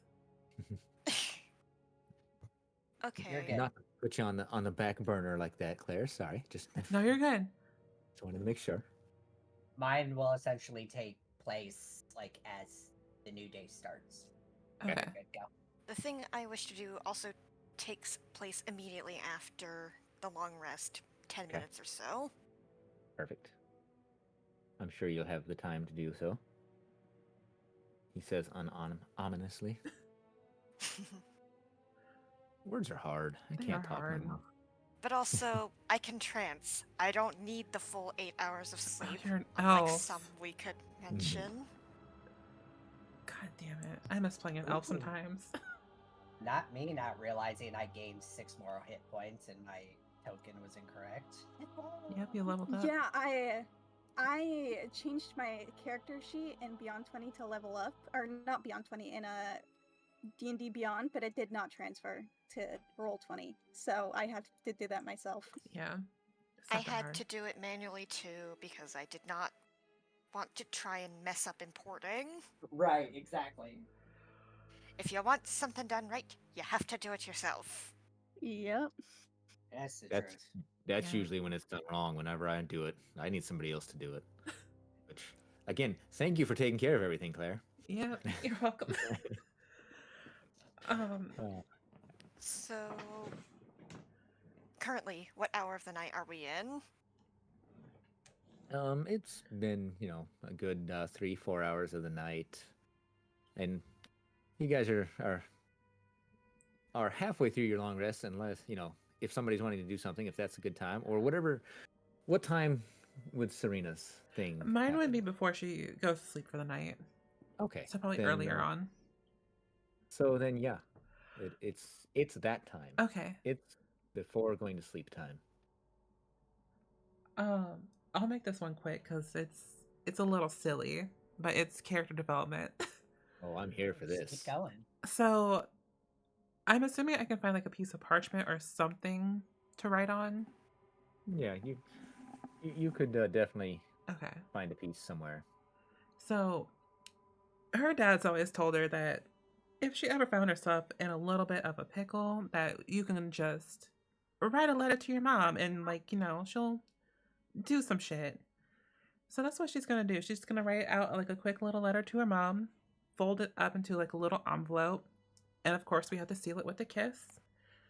And then press the digitations to set it on fire and blow the ashes and smoke out the window.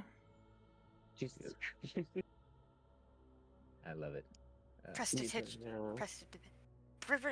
I swear I can pronounce spells. Prestidigitation. That one I can say.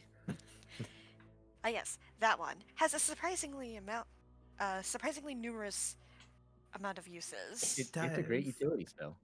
I do have a question for Claire, out of character, Mhm. about this. Did you spray some Britney Spears Curious on it before you burned God, no. How dare you? it up? Are we retconning it? No. No. Ugh. And make it even more flammable. So I So- guess we can safely assume that the requisite 4 hours required for a trance has Yes. passed. Yes, yours has passed. So Or the I'd like four. to do a little thing courtesy of my teachers from the Beyond ability. Okay. Basically, what this means is I confer with spellcasters deceased, and I can learn a cantrip. Just one, and I can use it until the next long rest. All right. So I decide to confer with a particularly grey wizard. He's disgruntled, probably not too happy that I have disturbed his precious, precious unlife. But I learned prestidigitation. Fuck! Beautiful. No, you're fine. You're fine. You guys don't have to keep messing up words to make me feel better about my inability to talk.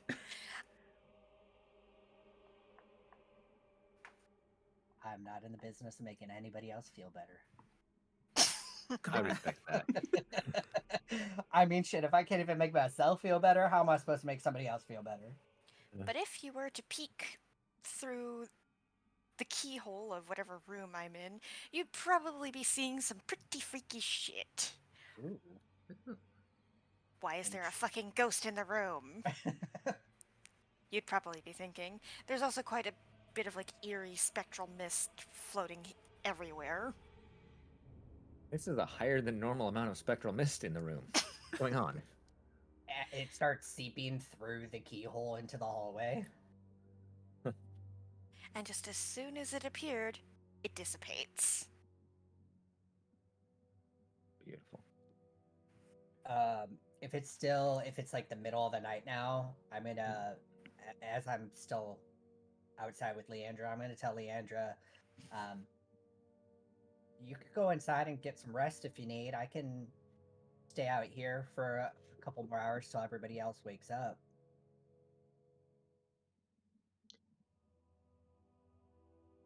Probably a good idea.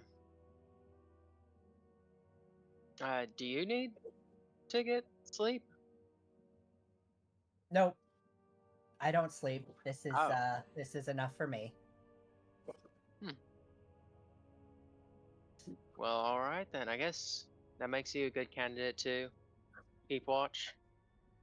Exactly. Just my instincts from being a soldier to set up, go and do like guard duty at part of the night. Well, I'll see you in the morning. I'll see you in a few hours. And then as the night goes on, and I guess we're getting closer to the morning, right? That is what we're doing. So I'm still sitting outside in my little meditative state. And oh god, where is it? So for my party members who have been with me for a while, probably know this already. But I was. Oh god, I gotta find it. Oh god. I was trapped in the Fey realm for a long period of time, and exposed to some odd magic which transformed my body. It's why I'm 140 years old, but I'm only 2 feet tall and 15 pounds, instead of a normal Thrakeen, which is, average human, 6 foot, 180 pounds. while I'm meditating, I guess you could say, there starts to be a weird shimmer coming off of my body, and I have a little bit of a like metamorphosis process going on, and I grow in size. And instead of 2 feet, I am now 6 feet, and I've gained weight. I'm about 160 pounds, and I've taken on a mix. I still look very bug like, but I've taken on more humanistic characteristics as well. So I'm like a beetle human hybrid. And that's it. That's how I wake up in the morning, essentially being a whole new person. Is that something I would have noticed at all when I was out there, or did it just happen after I went inside and slept? So this wasn't something I intentionally did. It's something that I assume has to do with the Fey magics that I was exposed to while I was stuck in the Fey realm, either wearing off or still continuing to change my body. I'm not really sure how it works, as I'm not originally from the Fey realm. But it seems like it was slowly building during my entire meditation period. And then kind of just, once the meter built up, it took effect. It was nothing I initiated, it just happened on its own. So I may have like noticed like a little bit of glowing, but not much. I don't know so much if it was glowing. It was almost more like I don't know, when you're watching stuff and you see like people give off like heat waves and it's supposed to just be a feeling. It was almost like that. More of just like a sense in the air changing around me, not really so much of a glow. You may have, I would say, if you were paying attention to me at all, you might have noticed like something changing here or there, like maybe some of my purple speckles on my carapace, like growing in size, or my wings slightly growing larger, little by little, but nothing too dramatic. Yeah. My passive perception is 12, so I probably didn't notice a whole lot, but And you were staring up at the stars. yeah.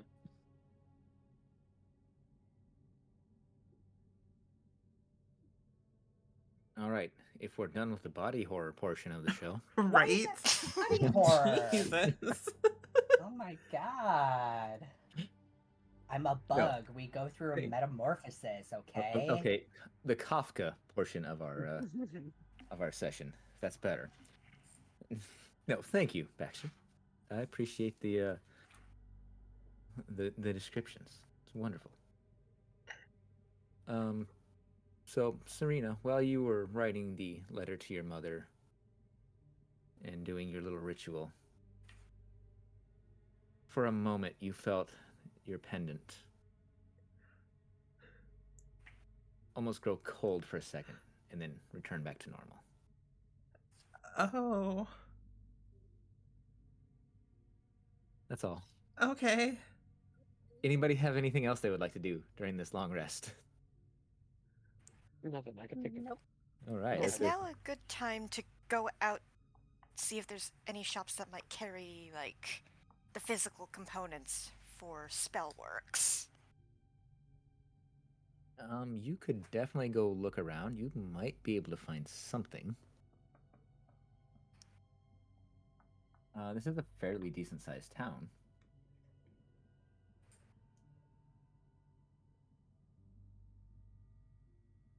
Alright, then I shall go do that, perusing the shops, first closest to the inn, then further out. Okay. So, as you go out, a lot of these shops seem to be boarded up, closed down, stuff like that. a few of these shops, they have very little in the way of just even common goods. And after, like, say, the third or maybe fourth one that you visit that's open, finally one says, "Oh, maybe if you went out to the Vistani camp, they might be able to help you. It's just a little south of town. They tend to deal a little more with the kind of spiritual side of things. Maybe if that's not offensive to you." Kind of gets a little meek as it's saying this.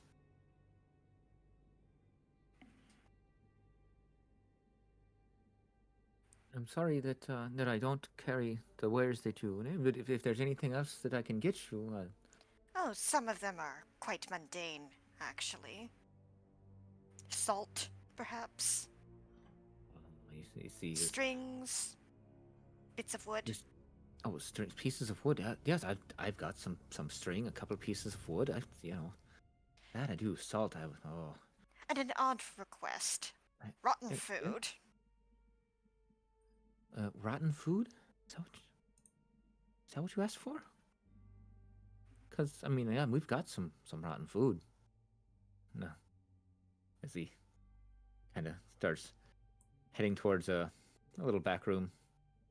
Has the door open, and you see it's pretty bare back there. But he comes back with just some string, some varying sizes of wood, of varying levels of rotten. Some solid, some enough that you can just crush with your hand, and then a small plate with some food that appears to be well past its prime.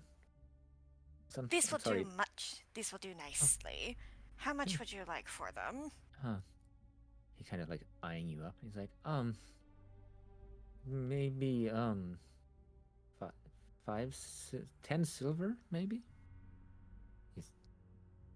Out of character, isn't 10 silver just 1 gold?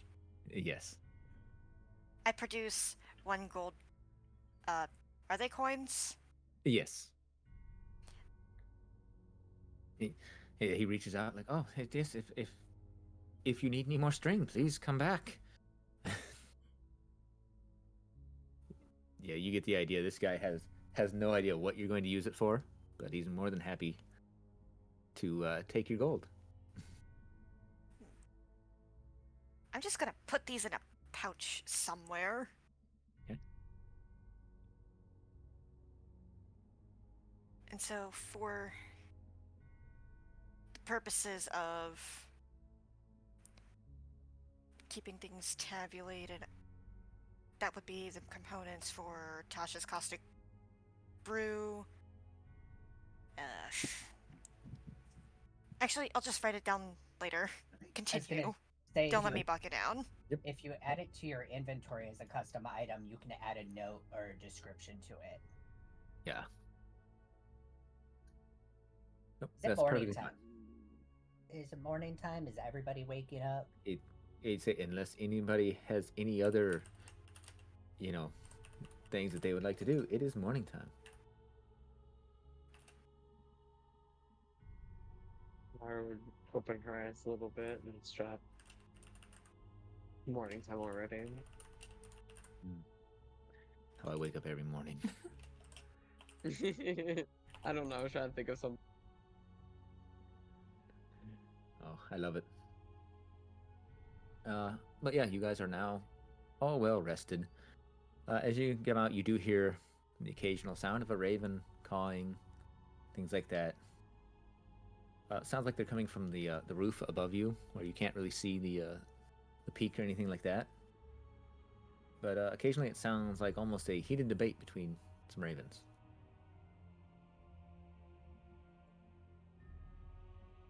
Heated debate between ravens. I might return to the inn and, if there is a hearth, check around for any soot. And just drag you guys all back down below there. Yeah, there is a small little fireplace that we determined that we retconned in because we don't see one at all on the map. But yeah, there's some soot that you can definitely get to. I'll just and yoink. I'll be taking that. Thank you. Yeah, the innkeeper kind of gives you a little bit of a look as you do, then just kind of shrugs. Not my business if you want to clean. There's more you can clean in the back.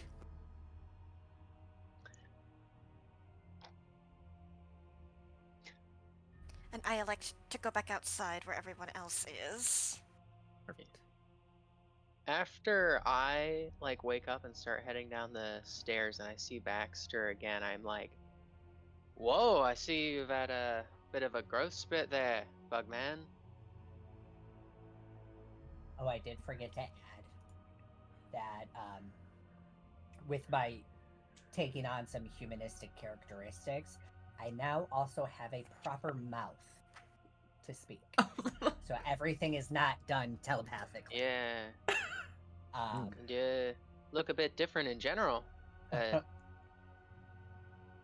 I'll just kind of like stand Is there there some and kind look of over. like spell or something? As I'm standing there, I'm just looking over myself, I'm just gonna reply and be like, "I have no clue what happened." Intriguing. And you realize that when I said, "I have no clue what happened," that you hear an actual voice come out of an actual mouth, and it is not in your head. That's different too. So wait, so when you were explaining this, you said that this was from caused by Fey magic, right? Yes. So, Crypt, if I make a Arcana check, Oh dear God. could I see if I can like recognize that it's from Fey magic, since Yes. Yeah, I have a definitely. bit of a history with such? Yep. I Feel was free to gonna make that check. I got a 16. Yeah, you recognize that it is definitely some form of magic from the Feywild. I lean in and I say, was this like some kind of that Fey magic? Uh, I think so. I Yeah, mean, I was stuck in the Fey realm for a very long time, and I came across a lot of in the weird Fey realm. things. Well, I have a bit of a history myself with Fey magic that is even more specifically Fey magic that changes your form. So you and I we're buddies. I might ask you some more about your time in the Fey realm sometime. See if you might know it, might be able to, might know anything about uh the that the being that I'm indebted to. Okay.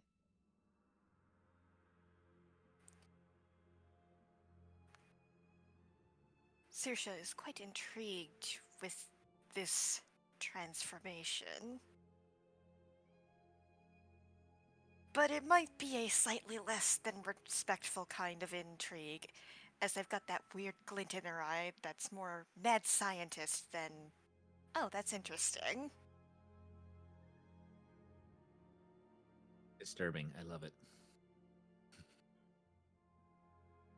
All right. So you guys are all gathered outside the inn, kind of doing your thing, checking out the new and improved Baxter as he goes into his second form, doing his best Groot impersonation. I've not. Well, What are you? Um, part of me wants to explain, and then part of me just wants to be like, because I feel all the eyes and like pressure, I guess, on me. I just want to freak out and be like, everybody stop staring at me. So, another thing about me is I'm like very socially awkward. So, having this change happen, not knowing how or why it happened, and now having like all the attention on me. I don't like it. So, like me going through puberty, gotcha. Me and my entire 35 years of life. Yeah. Oh, too real. Right. So, as you guys are out there, like I said, admiring Dexter's new body, which is a weird phrase that I never thought I would say in that context. So you call me Dexter one more time, I am going to mutilate the next person we run into. God. Baxter, how about that? Oh, hi, Serena.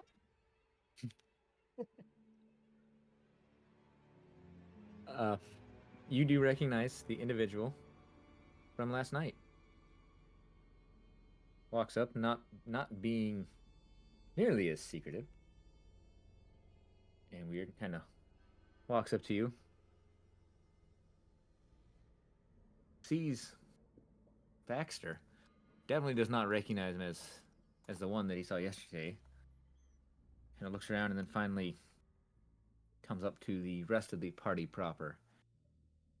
Like, sorry to bother you, but my employer has a bit of a proposition for you. If you wouldn't mind coming with me.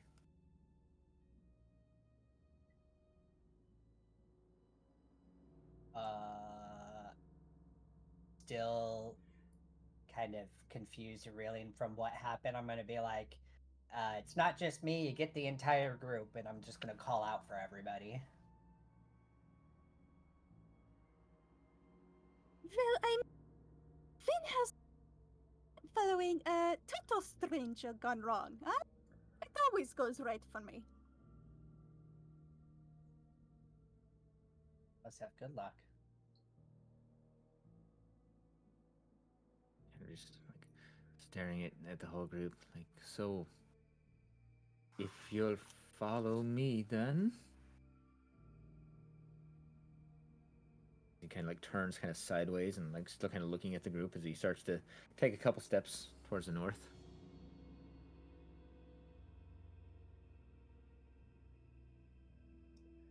Sora will start following with Fafnir then. Mm-hmm. Same. Okay. I'm following the group, but I'm still just like looking over my entire body, not really paying attention to anything going on around us. Okay. Weird question. Is north this way or is it this way? Where is north right now? So north. Is north gonna always be this way, or? I believe it is on this map, but let me see if I can't double check just a little bit for you. Yeah. So I'll pull you back to the main map here. That way, I don't have to try and explain, because my descriptive skills, they are on par today. So you guys, this inn is here. So more so than pulling you north, I guess, unless he's cutting, which he could be cutting between some buildings. He's more kind of leading you, I guess, northeast. We'll go with. So yeah, he's kind of just going down that down the roadway and then cutting through this area, kind of north. Okay. How about that? Okay. God, how far north the inn was, to be honest with you.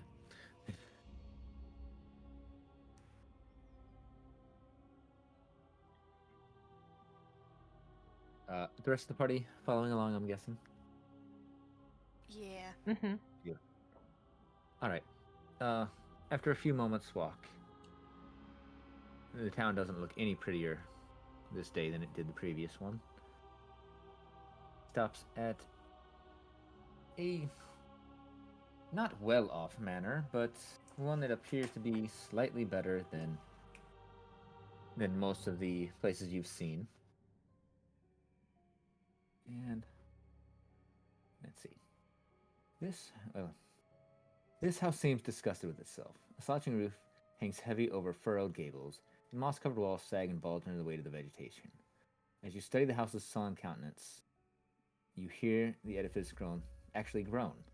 Only then do you realize the extent to which the house hates what it has become. So we've entered the monster house section of the game. I don't Dating like myself that. with movie references. I'm intrigued. If only my house in real life could be like Monster House to anybody and everybody I don't want coming over. That's You know, relatable. What is my token doing all the way over there? Especially after, Yeah. this past week.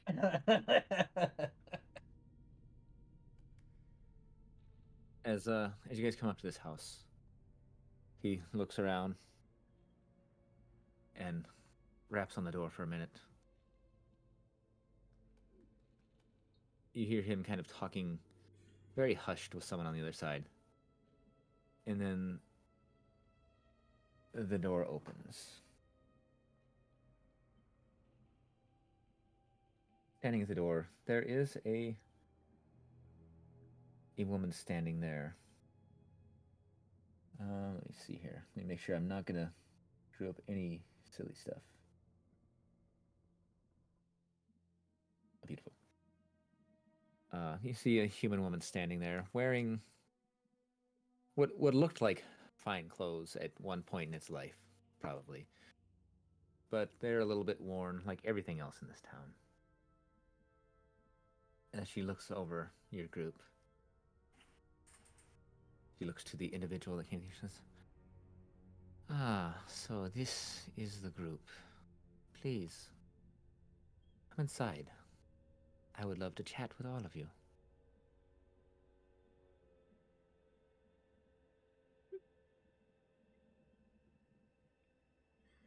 Very well then. Let us go inside.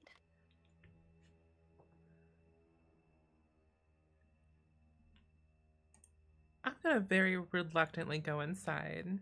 I just got a weird vibe off of everything. Let's see here. Move you guys to another map that'll be completely black for you. Should we like So down here, if you can see where I'm pinging, if you want to drag your characters. Okay. Beautiful. Beautiful. Oh, oopsies. That is not how you do it. This is how. Okay. I keep doing similar things myself when I'm trying to drag out tokens. I kept highlighting the name and I was like, oops. Yeah, I know exactly what you're saying.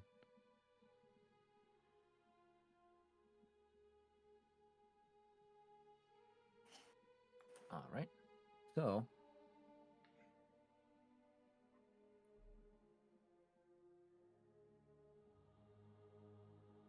this front door is the one that has been opened.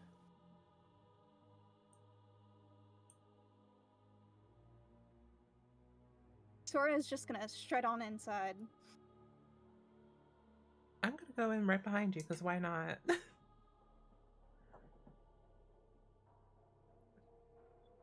Oh, this little vestibule. It's Should I open this door in front of me? you can if you would like. The woman that greeted you, she's making room for you guys. We'll say she opens up that door. Why not? That way, there's a little bit more space for all of you. Yes.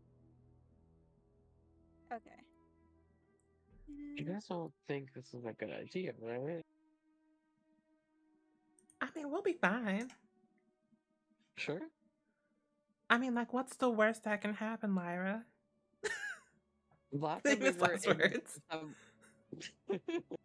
right. Cue every horror movie ever. She's that one blonde character that always died first. Literally. Here, let me get rid of the initiative tracker. That way, you guys aren't scared yet. I mean, no. What? Excuse me. What? Hello. Pay no mind to the person behind the curtain. No. So, he ushers you into this door to your left as you come in. Like, welcome. I am Lady Fiona Watcher. And I've had my eye on you. My loyal servant, as you've probably noticed. Which Ernest here has stepped around you guys, come in as well, as he gives a little nod, sees Baxter, and kind of not visibly shudders, but you can tell that he seems a little bit put off as he goes around and goes into this room over here out of the way. Says, please come in, make yourselves comfortable. Says, our my How home. about you? You should go home. No, you can finish what you're saying. Let's have a little side conversation. Sora will sit on the couch, one of the couches with Fafnir. Okay.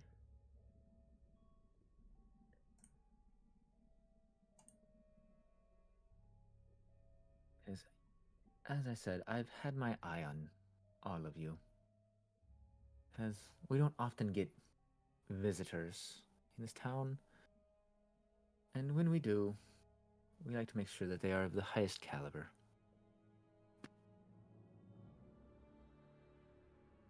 Let's see, if you want to drag out a token, if you can see where I'm pinging. Actually, yeah, I think you're going to have to drag it down there. Could be wrong, though.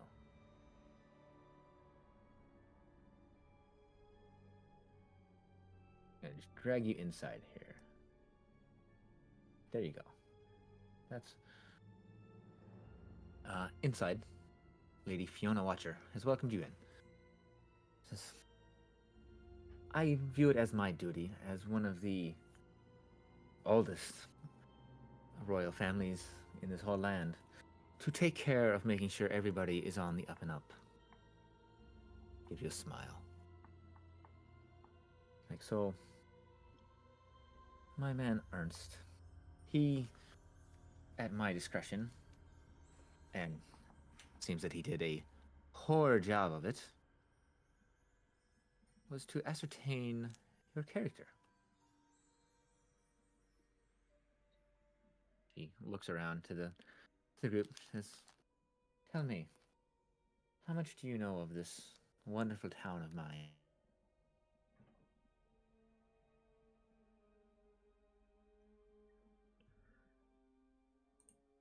You see, as the room stays silent for a moment, you see her brow furrow for a moment. Ah, well, that's the problem. Once, everyone in the land knew of Valakia. How wonderful it was. But as of late, things have gone sour. As the one in charge, he has not done what he needs to do to keep our town thriving. And it looks like you lot might be just the kind of help that I need to make this town a thriving hub in this bleak world once again.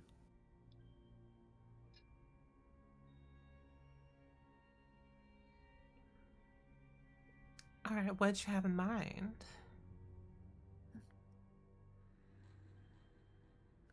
As well, the burgomaster, he's not really the best. So, I mean, non-violently, of course. If you could help me persuade him to step down, so that we can make sure this town does exactly as it should. As you seem to be a lot with quite the diverse skill set, I'm sure you can probably come up with ways that might make someone reconsider their job.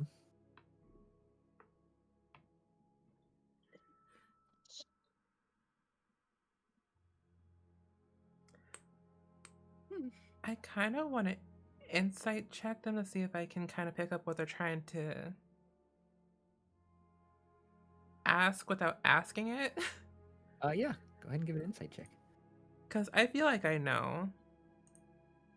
But would Serena know? Absolutely not with an 11. Yeah, so you don't get too much.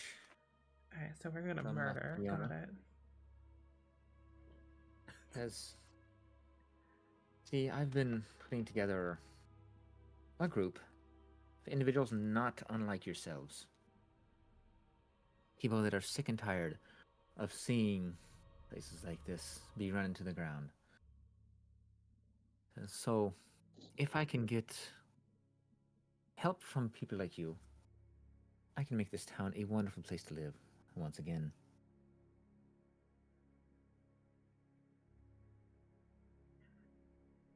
And how exactly would you do that? As I said, I would like a peaceful transfer of power, Mm-hmm. but sometimes things happen. Well, I mean, And- like, to find, like, how you would make it, like, better. Well, I have concepts of a plan. Jesus. Sorry. I couldn't resist. I'm sorry. Jesus. I'm terribly sorry. I will see myself out. Good night, everyone. Something seems off. Mind if I also roll insight? Go ahead. Keep it. There we go. Okay. I don't know what this means because that doesn't seem right. Why are there two So- numbers? It looks like it rolled with advantage or disadvantage, which It's normal by for roll default, 20. roll, is it roll 20 or yeah? But default roll 20, I believe, will roll your stuff with advantage, which is fine. The first number is good, and we know how to read it. So Okay, perfectly fine thank with it. you. No wonder I haven't used roll 20 in a while. Oh, and if you haven't used roll 20 in a while, I mean, there are times whenever I come back, when I spend a week in between games and I come back and everything has changed. It might change So- again. I'm so sorry. No, it will. It always changes. It's always new features that I'm always trying to figure out. I might do the So- jump start thing because my game's been lagging so badly. Yeah, But I'll probably should. talk about that later. that's fine. So with a 15 on insight, what So, do I glean? so you glean that this woman, she appears to be somebody used to getting her way.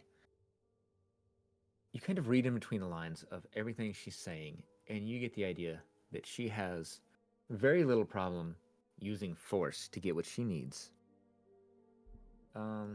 You even get the idea that maybe deep down she's hoping that it turns to force. That way, things are a little more permanent. You see, you said she's used to getting her way, and I'm like, oh, Saoirse does not like this lady. Beautiful. Can I do like a history or something check to see how this town is being run? Like for Curse of Strahd standards, is it like a good, decent town, or is it really just completely run down? So this town, I mean, you've only really had the other town to look at, Barovia. This town does seem to be much better off than that town was. It's larger. It's got the palisade walls to help keep it protected from dangers. The population itself seems to be pretty broken down, tired, but that seems to be the norm for everywhere you've seen. Every person you've come across tends to look tired, were down. Like they just need a large cup of coffee, and there's very little to be had. But all in all, this town doesn't seem to be doing too bad comparatively to what you're accustomed to. Hmm. Okay. Well, I am all for overthrowing governments, but I would like to know a little more than concept of a plan, you know?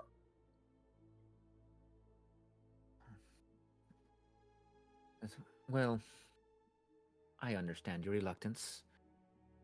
I wouldn't dream of jumping into something half cocked myself. Because, see, I've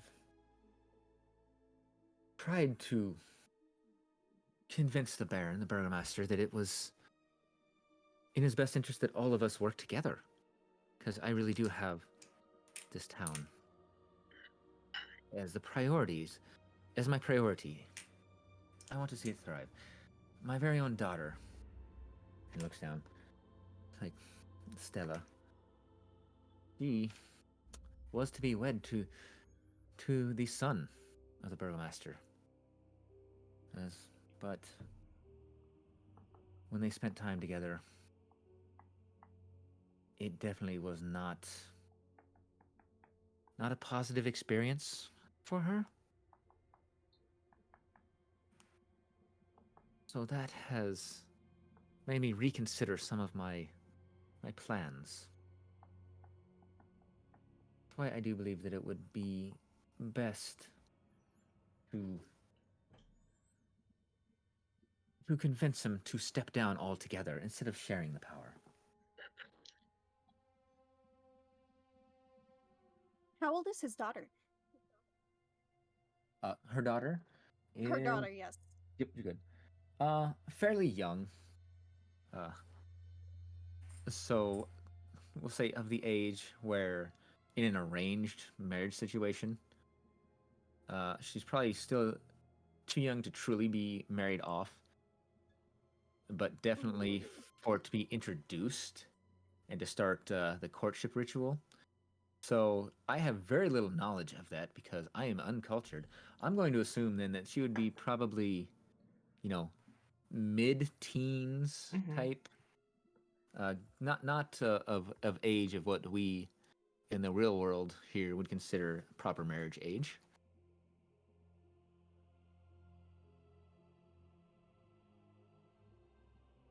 So she tells you, her young daughter, like, it really did a number on her. So I think it would be in the best interest if we were to work together and remove some of these issues.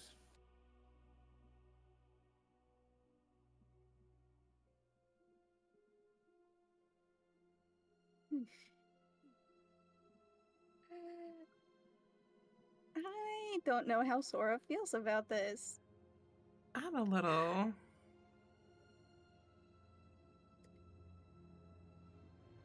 I have always imagined Sora as like the more rebellious type, so I do not think he is down with this. I think he is very much freedom for all, if that makes sense, type person. So this is just rubbing him the wrong way. I can definitely appreciate that. Uh, as Lady Fiona is talking with you, you hear some doors opening and some footsteps as some help essentially comes up carrying some trays, things like that. As they start bringing food out and setting it down at the table. He says, I hope you don't mind, but I had my help prepare a meal to celebrate our friendship. Please sit and eat. Let's see. I guess I can read you guys some descriptions of the area you've been sitting in. That way, you're not completely blind. Yes. Because I'm just bouncing all over the place tonight. My mind is definitely where it needs to be. So Sora and Fafnir, you guys are sitting in the parlor, that is connected to this dining room. So in the parlor, here are 3 elegant couches surround an oval table made of black glass. All are set in front of a blazing hearth, above which hangs a portrait of a smirking nobleman sporting a broken nose and a tangle of hair graying at the temples. Several smaller portraits hang on the north wall. And then the dining room area, which the rest of you are hanging out in. An ornate dining table stretches the length of this room, a crystal chandelier hanging above it imperiously. The silverware is tarnished, the dishes chipped, yet all are still quite elegant. 8 chairs, their backs adorned with sculpted elk horns, surround the table. Arched windows made of a latticework of iron and glass look out onto the small fog-swept estate. She takes her spot kind of at the head of the table here. Says, please sit down and eat. Consider my offer. As I try to take care of my friends, as you can see. As the servants start taking the covers off these platters and these trays that they're bringing in, this is probably the finest food that you guys have seen in your time in Barovia.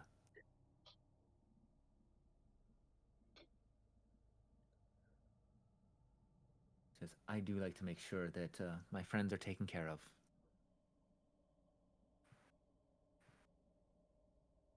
Sora is gonna move to the dining table with Fafnir, and Sora will inspect the food to try and see if it's poisoned, or if something weird is in it at the very least. Should I roll a medicine roll for that? Yeah, go ahead. Okay.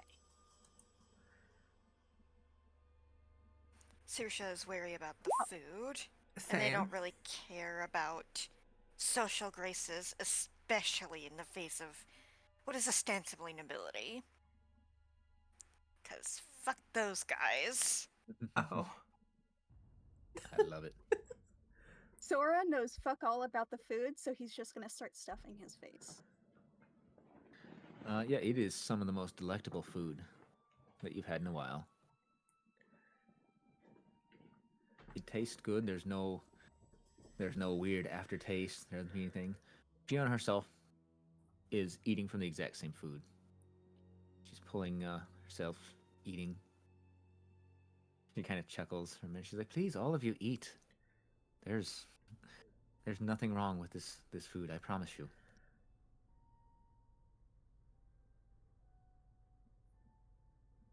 Ooh. So, I don't think Serena's gonna eat the food, but she's gonna like push it around on her plate like she's doing it. Ah, so like when I was a child trying to hide that I was not eating my vegetables. Yes, pretty much. Perfect. I definitely don't still do that if my wife is watching the stream. Because Serena does not like how this person has said, I like to share food with my friends. I'm like, it's a little too early for that, my dude. I have not agreed to anything. It reminds me. I don't know. Never mind. I thought you said something. Oh. I'm also looking at the group for like a vibe check on like how everyone's feeling about this.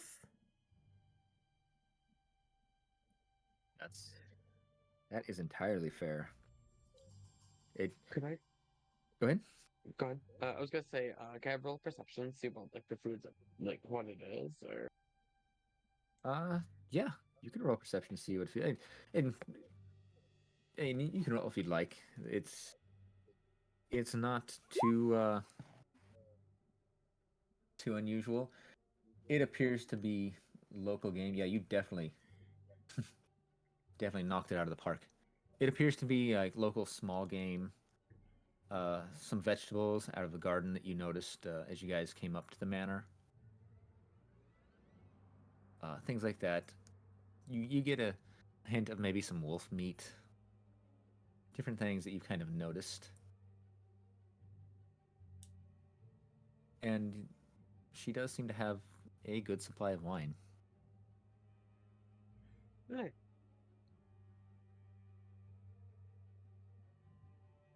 Say Lyra would just occasionally just be sipping on that wine. She doesn't really trust the food. She's okay with the wine. All right, with the wine. That's fair. Yeah, like I said, it's all delicious. The wine, those of you that partake, it's good. It's doesn't taste watered down like the wine at the inn tavern. Mm-hmm. She finally she completes her meal. She does the pompous little takes a cloth and dabs the corner of her mouth because I assume that's what rich assholes do. I've never gotten to dine with them. But if TV's taught me anything, Right. I'd like to think that the veil atop my hat sort of conceals my face just a little bit. Yeah. But even through that, there's this barely contained look of utter contempt. that's fair.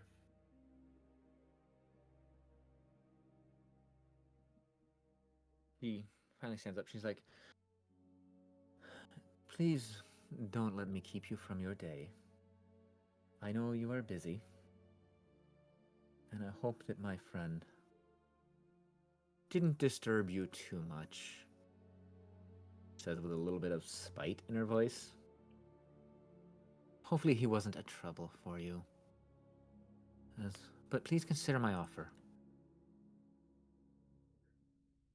Well, we'll definitely think about it, and we will for sure give back to you at some point in time. Wonderful. I look forward to working with all of you. Muttering under my breath, when bullets fly.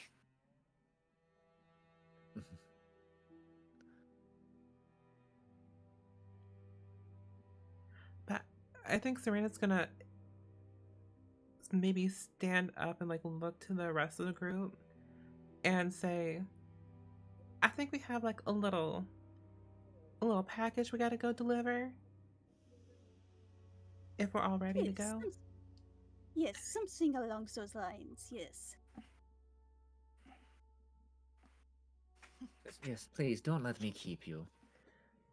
I will It be was a here. pleasure meeting you. Oh, likewise. It is always a pleasure to meet someone of class.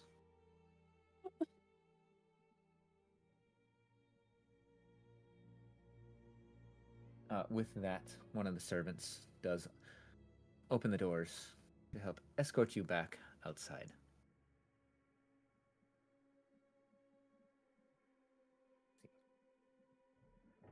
Serena's getting the fuck out of there.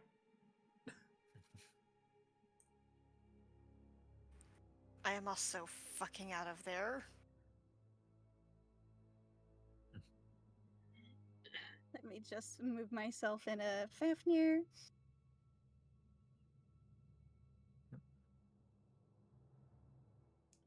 Oh, okay.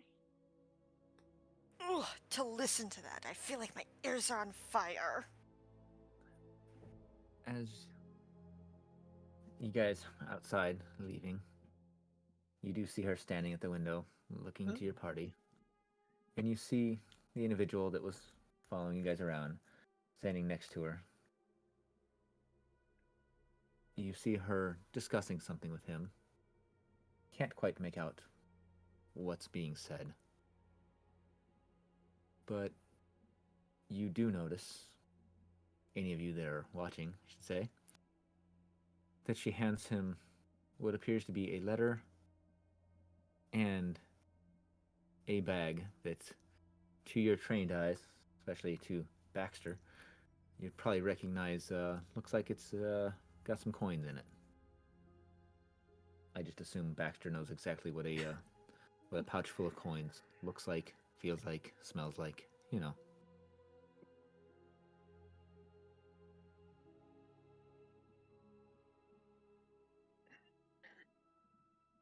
Now, I will ask all of you, would you like to continue a little bit longer tonight? Would you guys like to wrap it up here?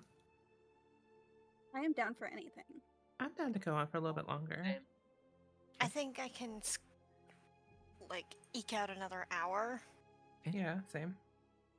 Beautiful. Yep. 'Cause Does it really I matter? didn't. Go ahead, Sriracha. I said, does it really matter? So yeah, I said I didn't want to keep you guys. If any of you had stuff, but we'll continue on a little bit more then.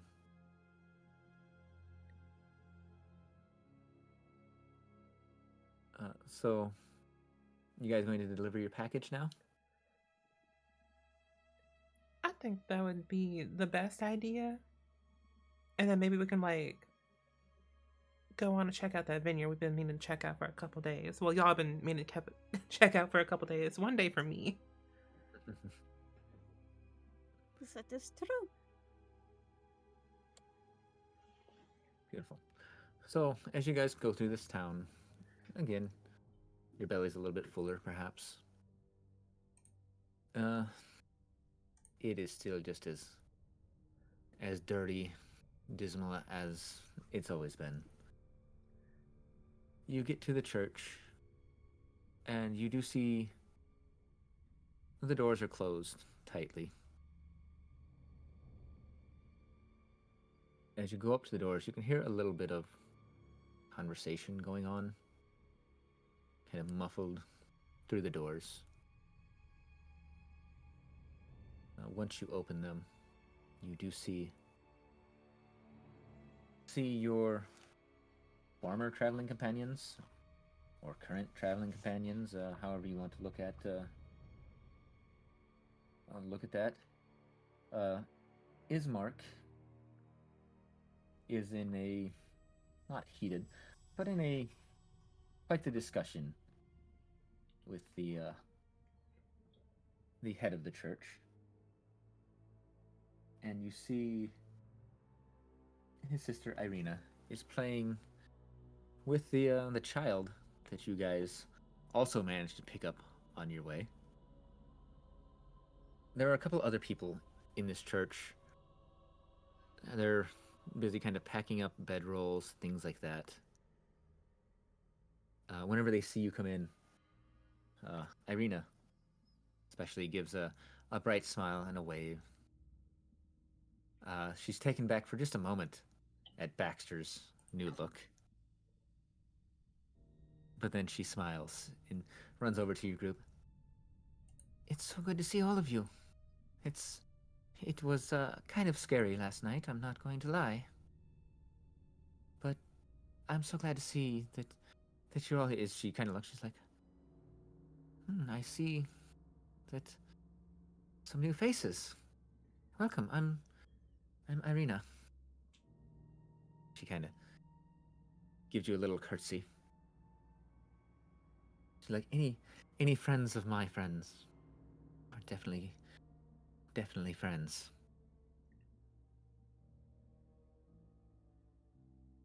As Ismark comes up to you with the priest kind of falling behind him, like, welcome back. I hope that everything fared well for you guys last night. I believe it did. We're still outside, right? Yeah, you guys Okay. were at the entrance to it.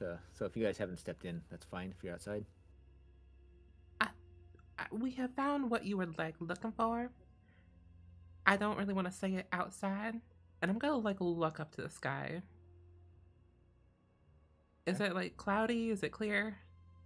oh, it's cloudy. Okay. Feel a little bit Is, safer. Maybe. As the priest says, "Oh yes, please come in, please do come in." As he kind of ushers in, like, the place is a mess. I'm sorry. But you said you found the package. Is that what I believe it means? We have. You But see it. Good. what are you willing to exchange for in return? Kind of looks to you for a moment. Well, it's quite valuable, so let me consider what I might be able to do. He looks just a little bit crestfallen.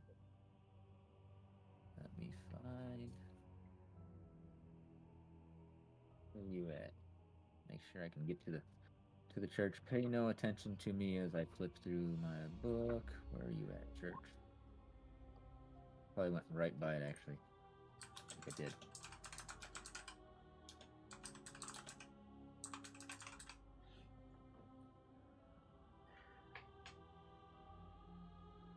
Okay. So Father Lucian here. He's like, well, I might be able to give you some stuff. I mean, I don't have a whole lot.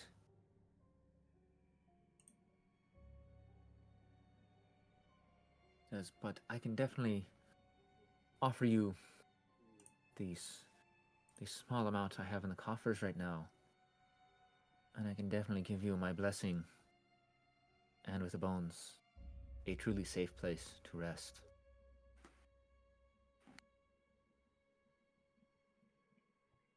As you see him going and talking to some of the other individuals, please excuse me, he goes off to some of the other adults that are helping kind of clean up the bedrolls and stuff. See him kind of discussing, talking. You see a few of the adults look like they're getting a little bit irate, but then he kind of calms them down. For a few moments, you see them all kind of producing some coins, things like that.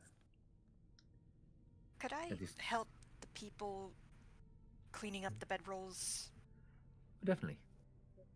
I feel like prestidigitating all over these. If I didn't know what that meant, I would be terrified. Right. Of course, I mean, with the youth of today, I don't know. I'm still trying to figure out what skibbity means. I don't even know. Me too. Who said skibbity? That's... What the fuck even is a skibbity? I don't know. My son's explained it to me like 3 times, and I still don't get it. I feel like a boomer. I feel tech illiterate. Skibbity is a term that means something is very bad or doesn't mean much. For example, you might say, "You are so skibbity." Okay. Okie dokie. Anyway, Serena's gonna look to Baxter and see if that's like a good enough deal for us. Honestly, she was just gonna go for the blessing and a safe place to stay, but I know she knows Baxter's type. What did he offer us? So a safe place to stay here in the church, his blessing, and then whatever's in the coffers, and I guess whatever he's getting from the other people here. Yes. So as he's going around, as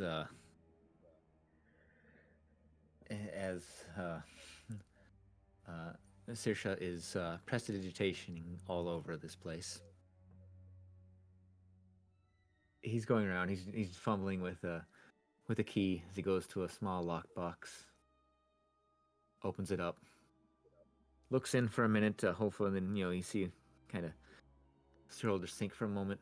And he scoops out the meager pittance that's inside. Finally, he comes over to the group. He's like, I truly hoped it would have been more. But he holds out his hands, kind of cupped. And you see a small pile of coins. There's, a gold in it. But it's mostly silver and coppers.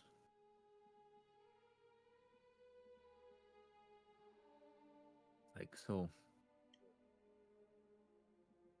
I beg of you, please, help me protect these people. Help me protect these children.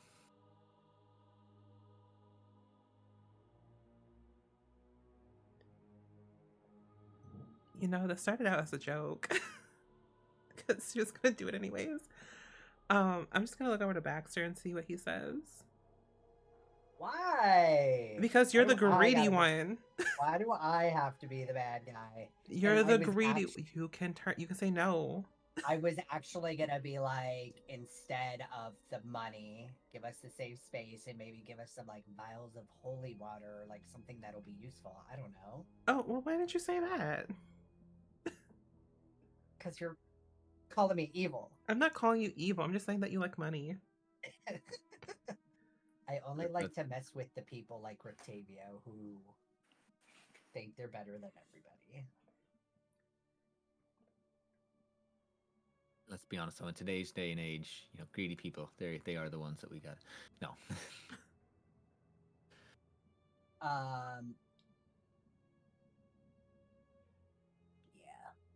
Yeah. So he looks to you.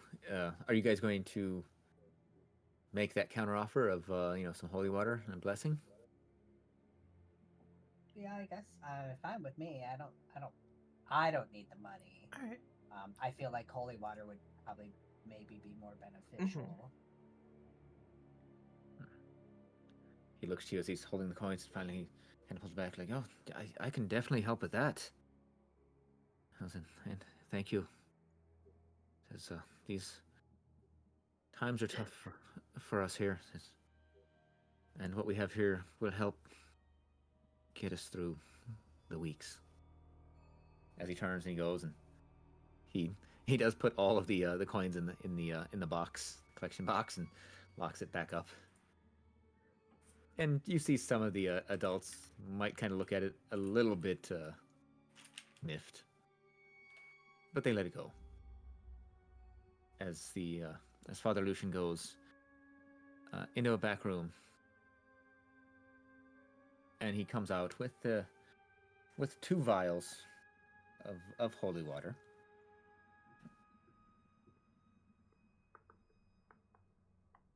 He says, "This is all I have right now."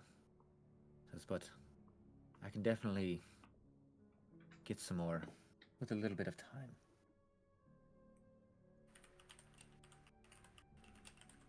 And then he does go to each of you, and he gives you a little blessing. As may the Morning Lord watch after you, keep you safe from all of our enemies. He does whatever little hand gesture might be appropriate. You guys don't feel any different per se. This blessing appears to be more of a show or something of the like. Hopefully, it helps you all feel a little bit better, anyways. And then after he finishes giving the final blessing, he looks optimistically, hopefully, towards Serena, since she seems to be the one that's mostly discussing this matter with him. Imagine we just walk out. No, I'll tell Baxter. All right, Baxter, you can just go ahead and hand it over. Hand it over to who? What do you mean to who? What am I handing over? The I bones. have the bones. Who I has didn't them? take the bones. Wait, who has the bones? I think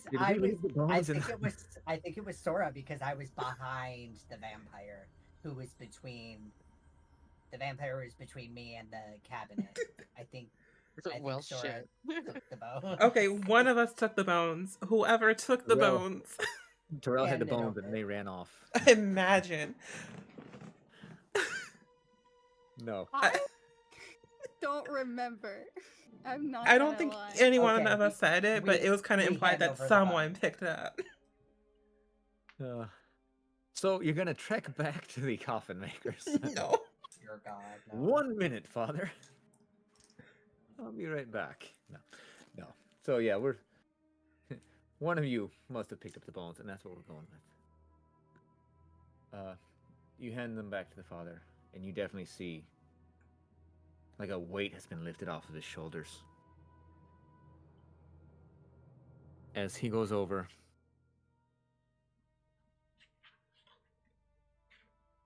places them in a box that at one point in time looks like it was quite ornate, quite fancy.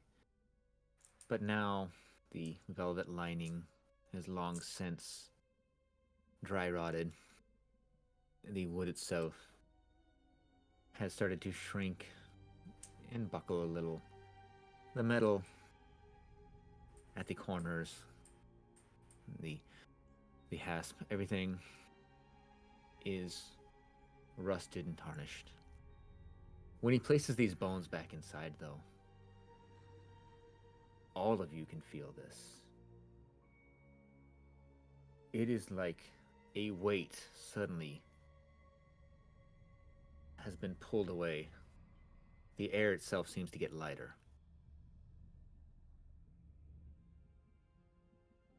As the father starts to smile, seems happy.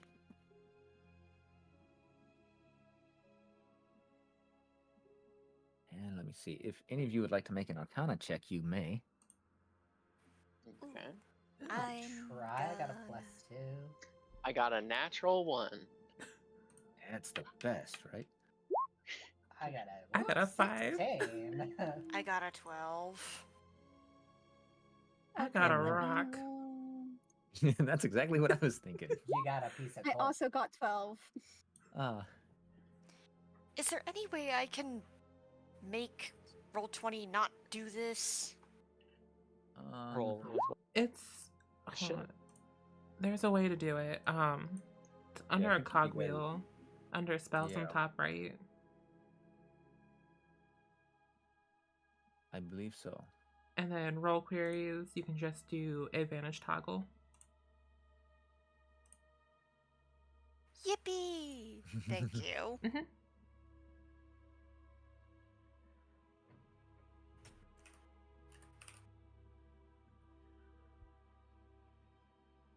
So.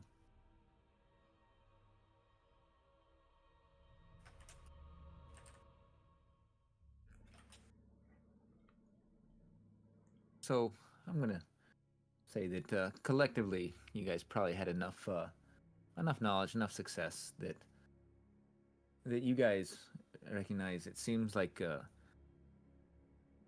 hollow spell has been cast on this whole area now.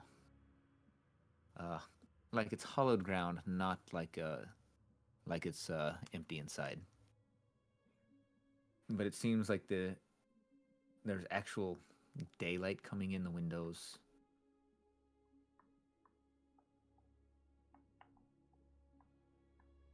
It seems to be even quieter.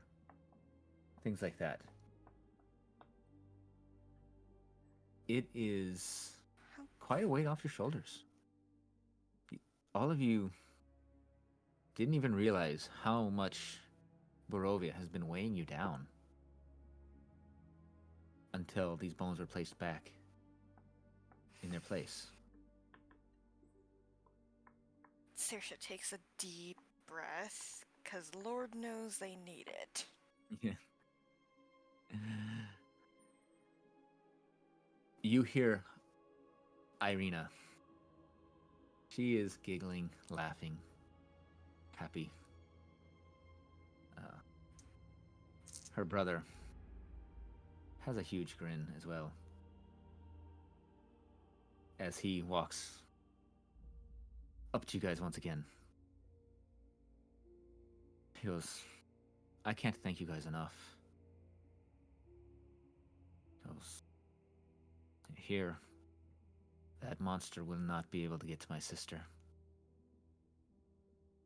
Because I truly owe you guys more than I can say.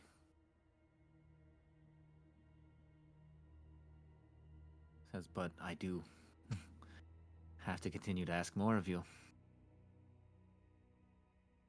For we may be safe here, but no one's safe where that monster still lives.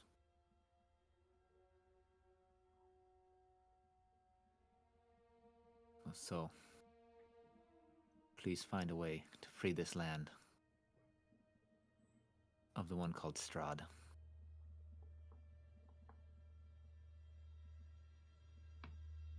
Serena, will you give me a perception roll, please?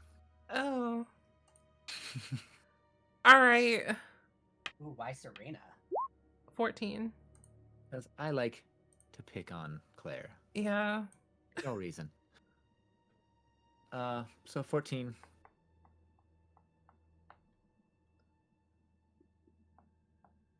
There's nothing really making you uneasy or anything like that, but you notice your pendant. Hmm. Like whenever this hallowed spell effect took place, like you notice that your pendant even seemed to almost like stop, almost like a vibration that you weren't even aware of. It suddenly feels very still. I mean, it wasn't moving on you or anything before, but it's just a weird sensation that you can't really explain. But it just feels like maybe it was all in your mind.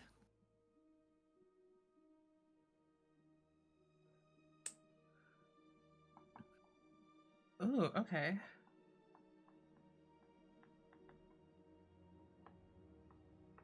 Father Lucian is talking and joking happily with the patrons that are in there. Irina comes up to you guys. Says, so, what are you guys' plans now? I assume you're not going to stay here with me forever.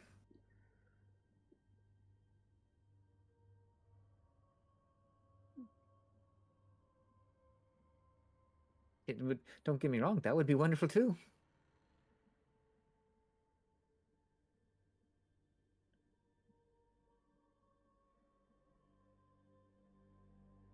Her brother's kind of pulling her away, like, don't be bothering them now. They've done more than enough for us. Let's let them rest. Well, I think we got a couple other things we gotta do. And Serena's just gonna kind of like look to the others. Says, of course. Name of course, he brother." mentioned, Mhm. Strahd. I don't know how exact. I can sense that he's the reason that I was sent here to help you all. Beautiful. Marky's like, yes. It seems that we've all been drawn here to right this wrong. Says there will come a time when we can strike. Till then, please be careful. Watch your back. Watch each other's backs.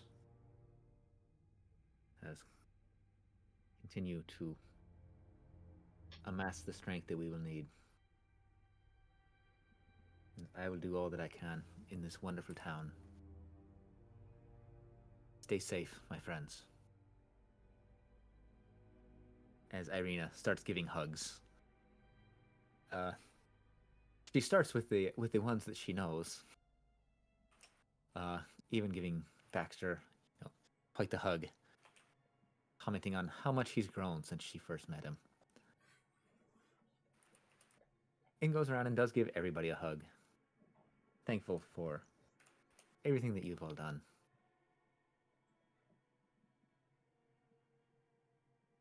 Is there anything else any of you would like to do with this church? Nope. Not I particularly. want to test something really quickly.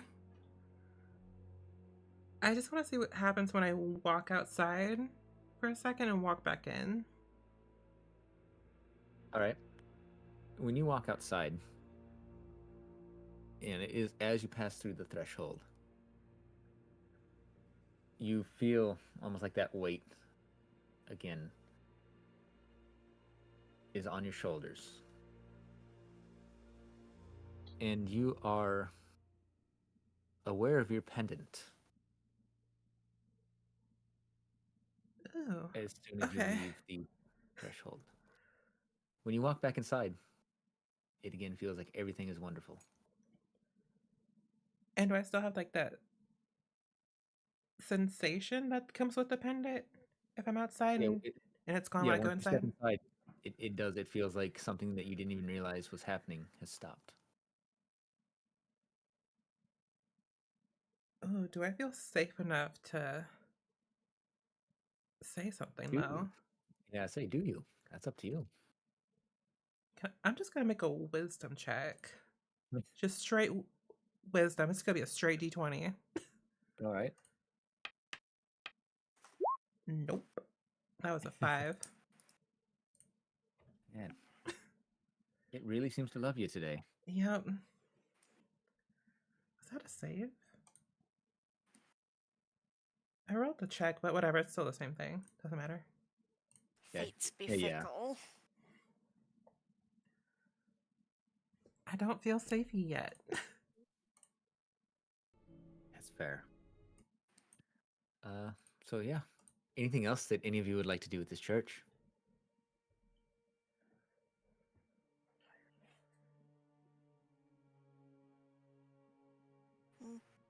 Not particularly. Although Saoirse does feel a need to find some form of water to kind of cool their heels a bit.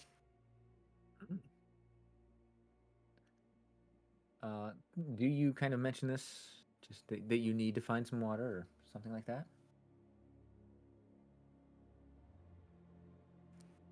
Methinks that they're a little bit too prideful to make mention of it directly. Okay.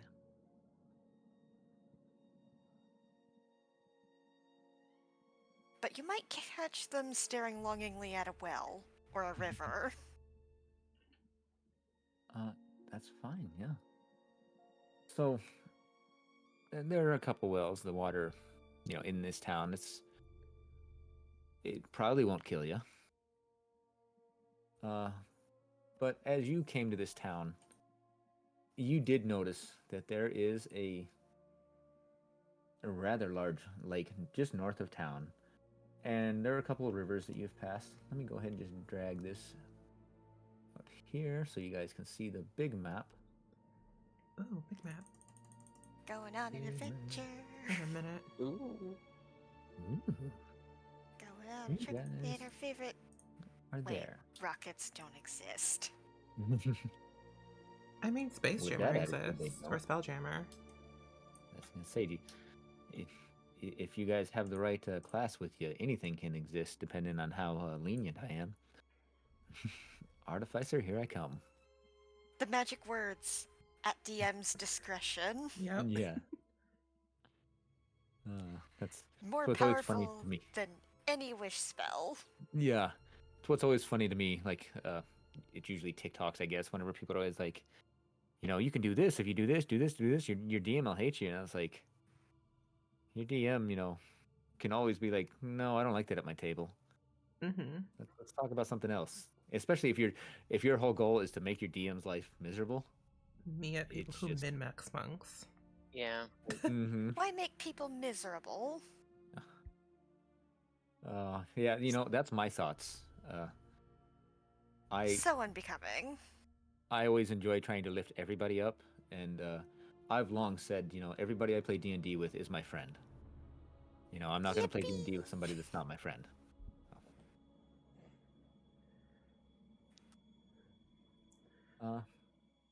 But yes, like I said, there is that large lake.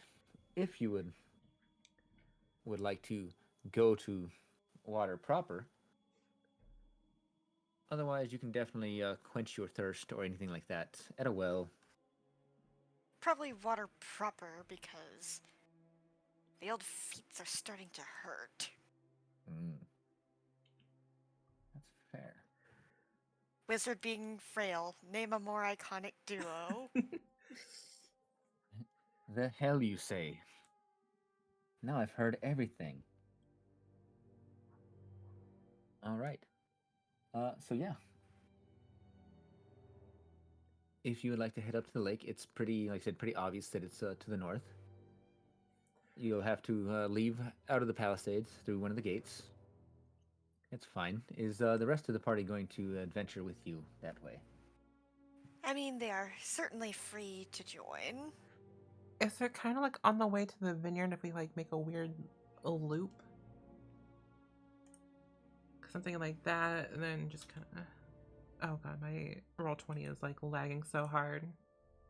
Nice. It's been that way all night. I love it. We love technology. But like you can kind of see where that kind of like loops over that group of trees. If the vineyard's to the west, like I think it is. I believe so. Hmm. Vineyard first, then lake.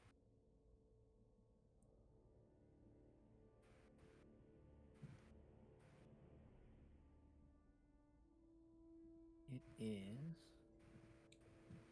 Been a while since I've looked at this map myself.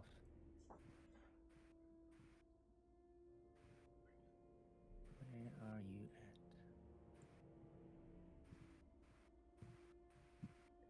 at? Okay.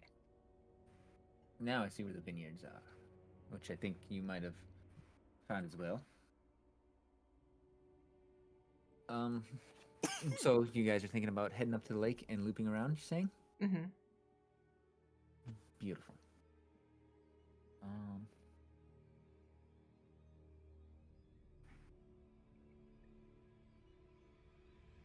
So, Could I?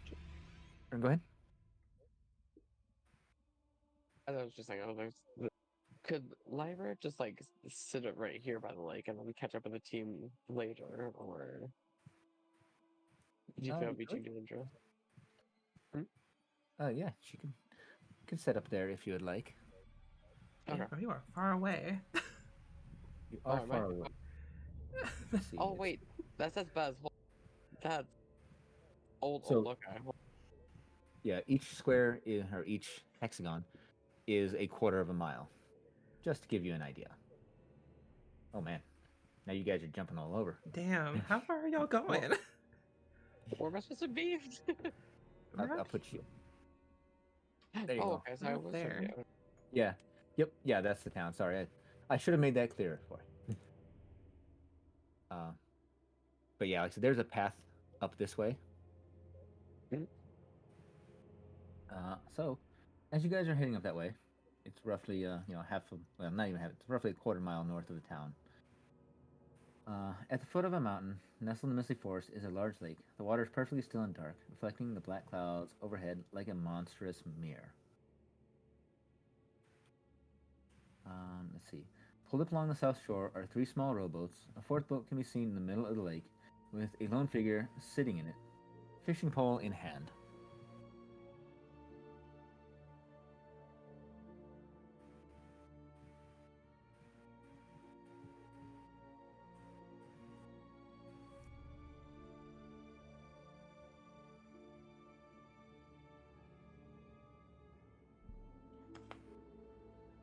So, what would you guys like to do up here at the lake? Has the dude caught any fish? He's about 400 foot from you. It's hard to really get a good visual. Okay. So, I mean, you could go ask him if you would like.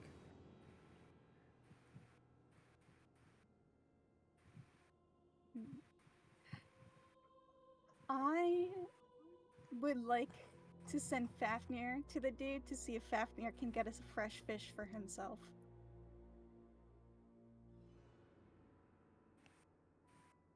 Just the kind of cute, like puppy dog act. Okay. So, send Fafnir. He doesn't even look at Fafnir. You see, he is still just fishing away. And refresh my memory, because for some reason I always think that you and Fafnir have a psychic connection, but I don't believe you do at this level. think. Or do you?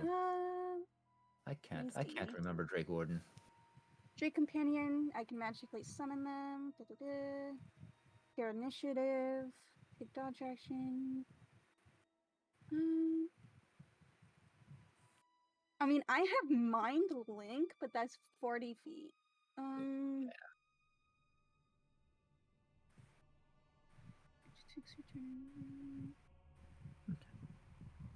Well, I don't see anything about it. no. So you're gonna have to have Fafnir come back and stuff. So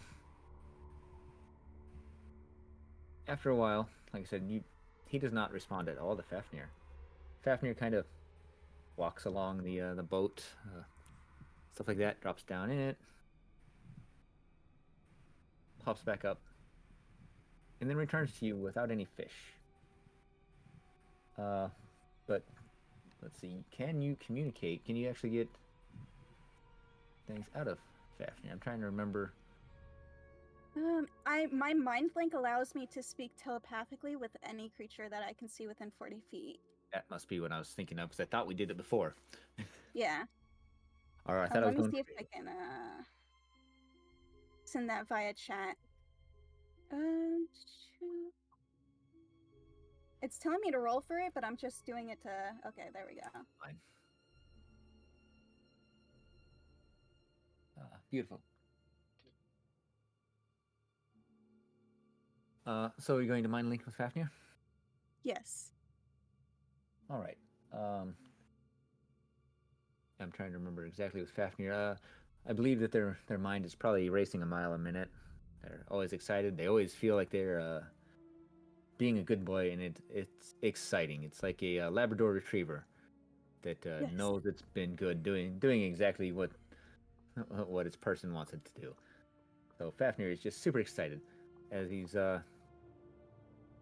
telling you, like, that guy's weird. That guy's weird. Didn't look at me. Didn't look at me. Didn't look at me. No fish. He has no fish. Fish had a bag. Bag was squirming. Didn't smell like fish. No fish though. Sorry. That is all right, Fafnir. Thank you for being such a good boy, as always. He's, almost like a full body wag. As he's super excited. Can I ask Fafnir what the dude looked like? Yeah. Oh yeah. He looked weird. Definitely looked weird. He didn't blink. He's just there. Didn't really seem to do anything. He smelled like he's been out in that boat for weeks. It was not a good smell. I've smelled a lot of smells, and that smell was not a smell I wanted to smell. Very interesting. Something is afoot. Also out of character, who among you looks the most trustworthy? Not Sora. Well, hold on. I can answer Trustworthy that in for a fact. general, or someone who or trustworthy to someone who doesn't like nobles? Because those are two different answers.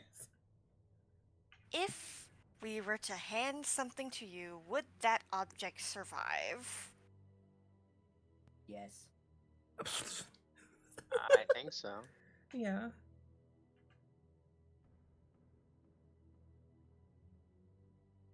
So Don't I look look at at Sora. He can't trust anyone. You can't trust him with anything. So I am going to take off the hat and pass it to Lyra. Hold this, please. Okay. And then, without an additional word, I take off through the water and swim towards the boat. As you start to get ready to jump in the water, you do notice that he stops fishing for a moment. He reaches down, picks up the bag, and drops it in the lake. Now you may do your thing. That You're swimming out there to it? most suspicious. I think I might switch targets and go after the bag.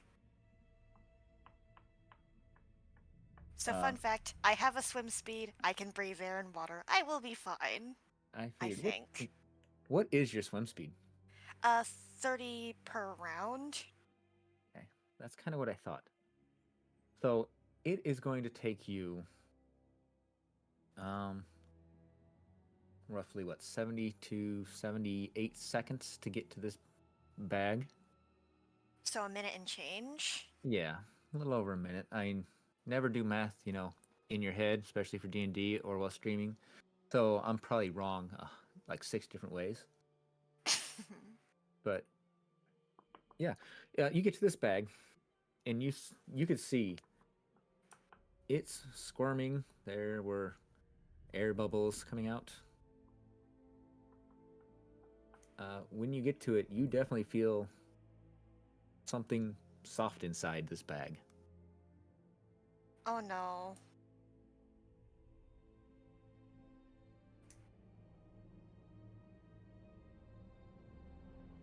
Based on what I'm feeling through this bag, and it's probably kind of dim down there, dark vision be darned, how long do I think whatever's in this bag has before it kicks the bucket, because it clearly can't breathe down here? Not long. So I'm just gonna make a beeline for the surface. Perfect.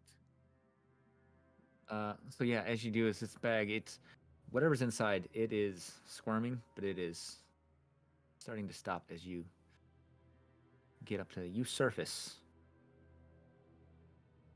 and you're unsure if whatever's in the bag has made it with you.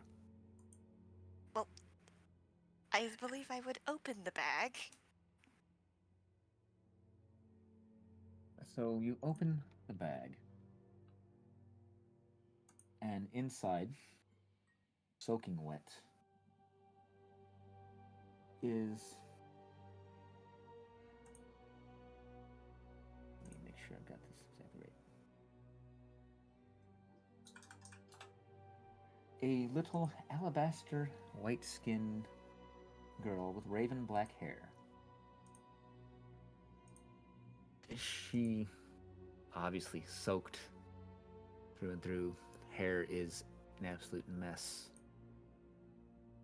See her eyes half open as they finally flutter after moments, long moments, where you're unsure if she's okay. You see her eyes flutter as she starts to cough up some water. And what of the figure in the boat? He's fishing again. How far out is he in the boat? Did I see all of this like happen? Yeah, you can see it happen. He's about 400 foot So out the in the boat. fishing guy is in a boat? Yeah. Yeah. How far out in the lake is the boat? 400 foot, roughly. Oh, okay. What's the length of mist? What's the range of Misty? 30 feet. Yeah. Ah, Would we're going with? We still going with 400 feet or 400? That's what we're going with, right? Yeah, 400 is what it says. So it's honestly, I'm not even sure if that's supposed to be the boat. Thinking it's probably somewhere over here. Would anybody be mad if I flew out there and threw a fireball at him? Can you pick me up with you? Because I want to do the same. yeah, I was gonna like start like trying to intimidate him and be like, "What the heck was that about? I mean, I have. Why do you toss her in there?"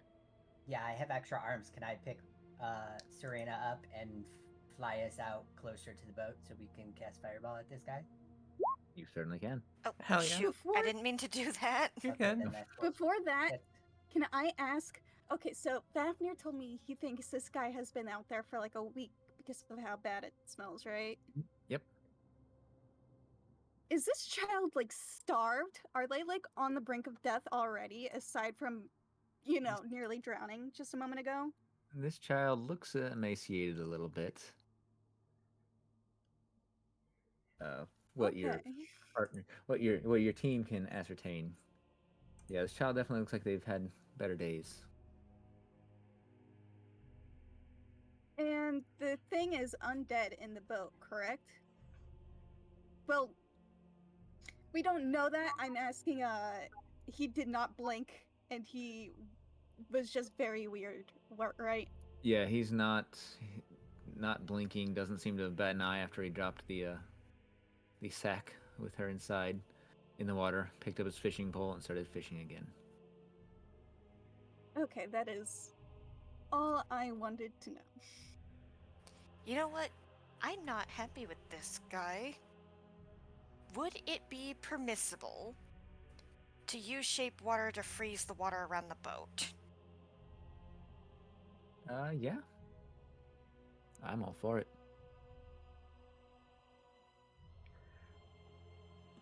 Oh, See, so it's we're a all- somatic component. I assume this child is small. I could probably hold it with one arm, maybe. Yeah. Yeah, this child is not large to begin with, and like I said, she's emaciated. Not been in good in good form right now. So we're casting firebolt at this guy. Oh, I'm gonna do something crazier, but yeah. I'm Oh, freezing his fucking boat. So what yeah, did you- Okay, go the ahead. boat is getting frozen in place. The fishing line and everything frozen right where it is. As he still just stands there, trying to pull his fishing rod in.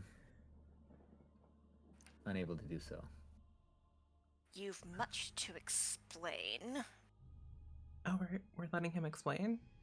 No, attack him. Yeah, and I guess since I don't really have a way to make it to the boat, I'm just gonna like go over and try to like There are some rowboats help the out on the child shore. up and see if they're all right. Oh, okay. I'll get in a rowboat then and start like rowing out there. Heck, May maybe that Sora is- and Fafnir join you? By Sure, all sure. means. Yeah, the rowboat can How easily seat 5 long people. does it take to Uh, take the rowboat near there? So it'll take you guys probably a couple minutes because your movement speed isn't going to be nearly as fast. Yeah. Trying to row, but it'll take you. But you can start to get close fairly quick. So back. Okay. Yeah, I guess that technically is the boat since it looks like there's supposed to be 3 boats on the shore and it looks like there's 3 boats or 3 things on the shore. Serena and I should be there. I have a flying speed of 30 feet, same as walking speed. So Yeah. we'll probably get there faster. There'll than the probably be rowboat. yeah, there'll probably be the boat will probably be a smoldering pile of rubble by the time we can Yeah. get boat to it, but So I would assume whenever you saw the bag being thrown in and a team member jump in the water, you guys probably would have jumped in a boat, Baxter, and would have gone to the air. So you guys, whenever the bag is pulled up, Baxter is probably pretty close, probably in position. And the boat is probably, 150 foot away, getting closer with every second here.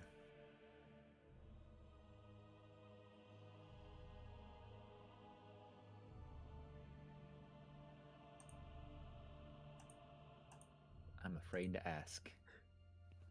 Oh God. What's everybody doing now?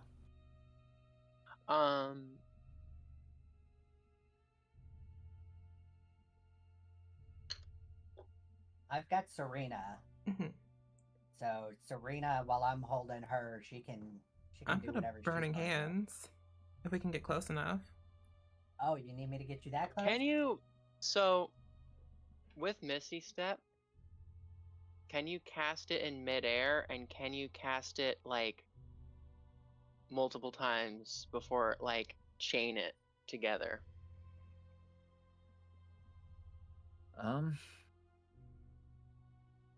In theory, it would take about 6 seconds. That makes sense. So about a round? Yeah, about a round each time, because it's a bonus action. So we could, be a little fast and loose.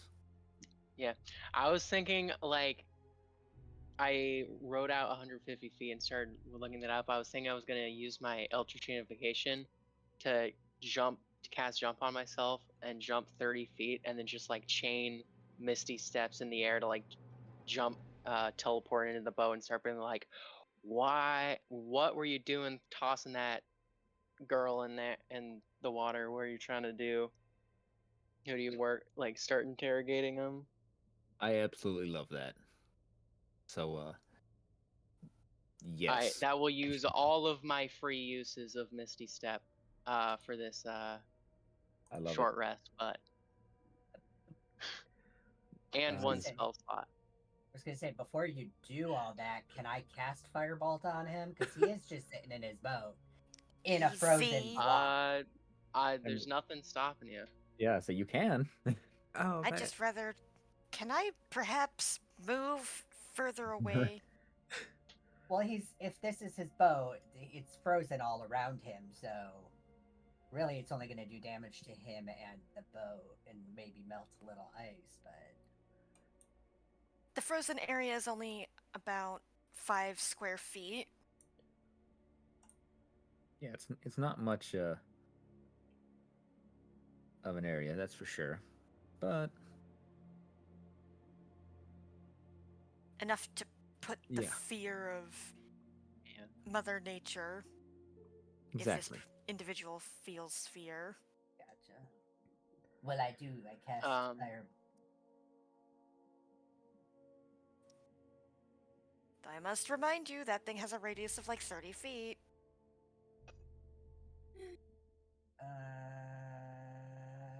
No, it doesn't. It doesn't?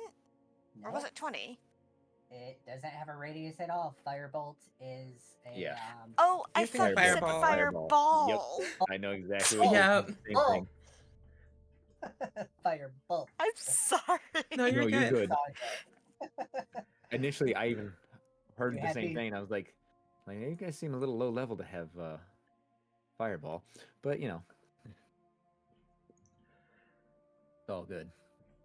So I'm just going to try and shift the child so that it can have a better grip on me, because obviously this is a precarious situation. Mm-hmm. So yes, I mean you've got a pretty good grip on this child. She is freaking out. Not as much as you would think that she would be, surprisingly.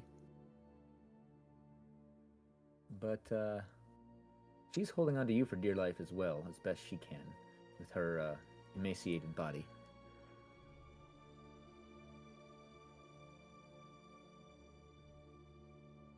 Okay.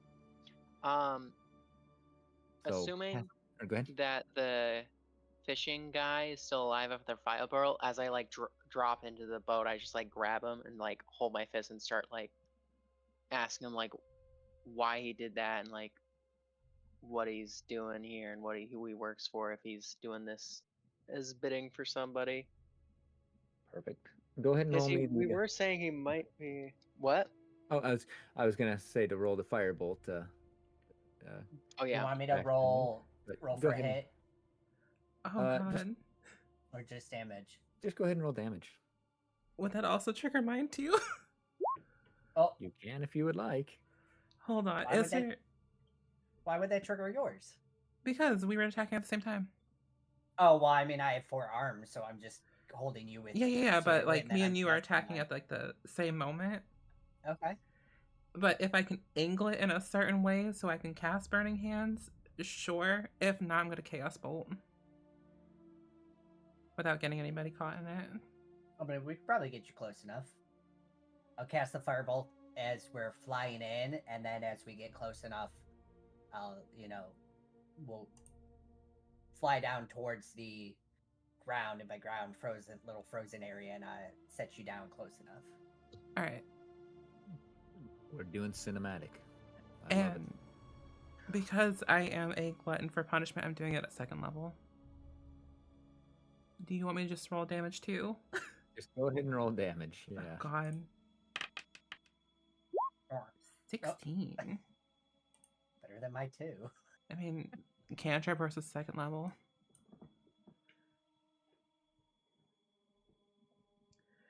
I'm also Angle Hand, so I don't hit any of our allies. which I'm assuming I can do. You know, that sounds like a plan to me. Oh, I don't like this. I don't like these tokens being here. Just giving you an idea of, you know. I'm not a fan. what they are. They can go away now. Thank you. Is that one the child? Yes. Or is that. Oh, lovely. Okay. Yeah. Yeah. This one is not the child. Yeah, would- no, I would have thought that. Yeah. Okay. Okay. So 2 damage on the firebolt and 16 on the burning hands. Mm-hmm. He did. He No, does. He didn't. just crumples to the ground, or to the boat that Hey, is Probably ain't even a boat there anymore. It's all now on probably fire. charred. And yeah. So do I see him like burn to death? Do I see him that happen before or after I started like trying to jump to that boat? I'll let you decide if I'm gonna let you tell this story. Okay, if you're okay with me like undoing Yeah. what I did before that, how close is our rowboat to like where Saoirse, I'm probably pronouncing that wrong. Saoirse. I'm sorry. Saoirse. How close is our rowboat to Saoirse and the like child? You guys are I should close. You say. can be there in a few moments. A turn or two. You guys would be able to get to him now. So it wouldn't take you long at all to get to him. Okay, I guess I'll just like start like directing the rowboat to that, and if I can, I'll undo the crazy misty steps that I used. Fine. Yeah. Not sure if I can though. Or yeah, it would be dumb for me to like jump into the water. I just sink with my heavy armors on. So yeah, I'll just start rowing the boat towards Saoirse. Yep. Sounds good. Like I said, it takes you just a few moments to get there. And she is easily treading water with her new charge. Oh, Saoirse's not a she, by the way. Oh, sorry. They. I'm sorry. It's all good. Just a gentle reminder. Yeah. Okay.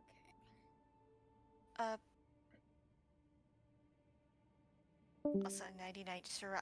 Ah.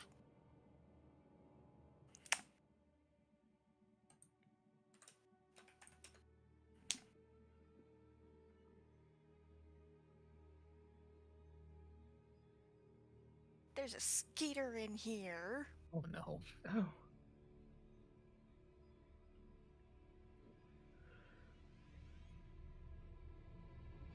All right. So, like I said, you've made it to our aquatic friend, semi-aquatic friend, and the not so aquatic little girl.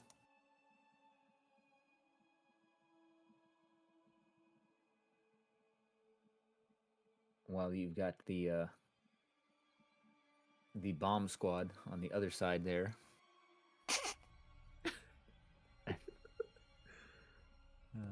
I'm just the transportation.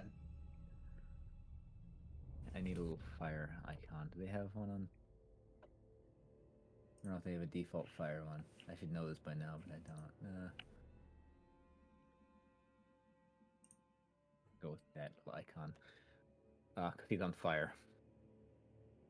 The boat is on fire. It's going down like the Titanic as it starts to melt away the ice. That was probably disrupted a little bit from the Somebody burning played hands. taps or something Yeah. on a bugle. Yeah. So this little girl has started to gain her composure as the boat pulls up, as you guys help her get into the boat, I'm sure. She's sniffling, trying to show what an adult she is.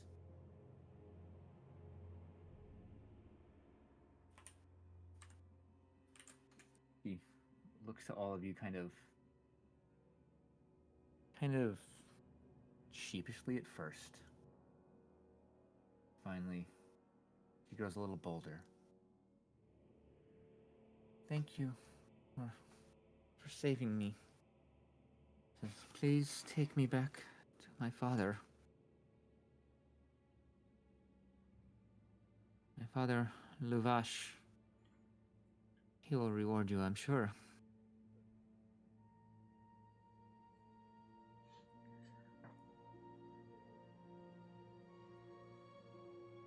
My father, he's in the camp south of Valakia.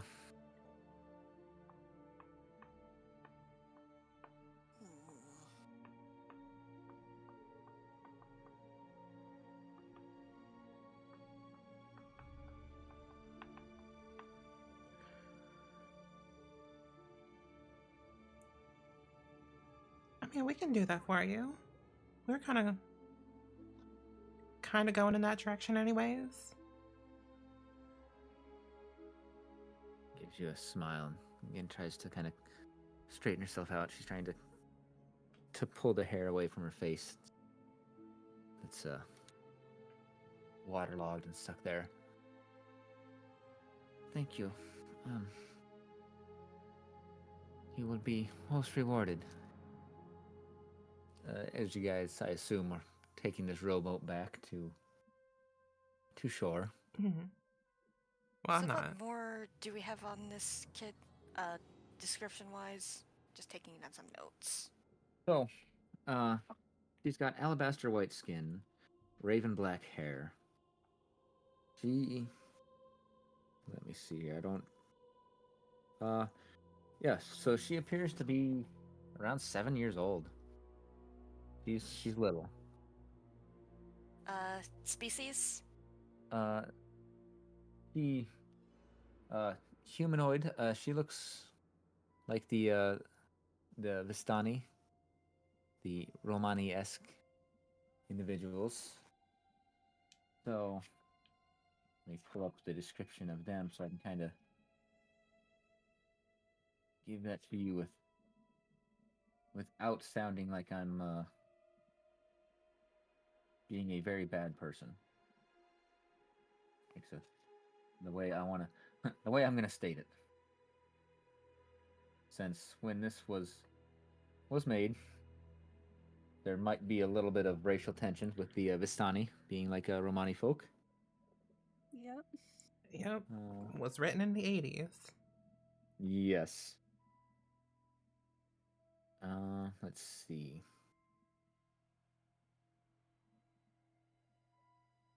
I don't know that I necessarily see much in the way of physical description.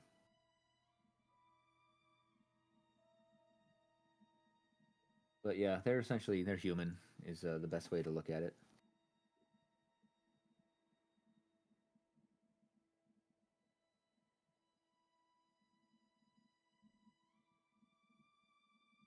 Said this little 7-year-old girl, she's trying to compose herself and everything.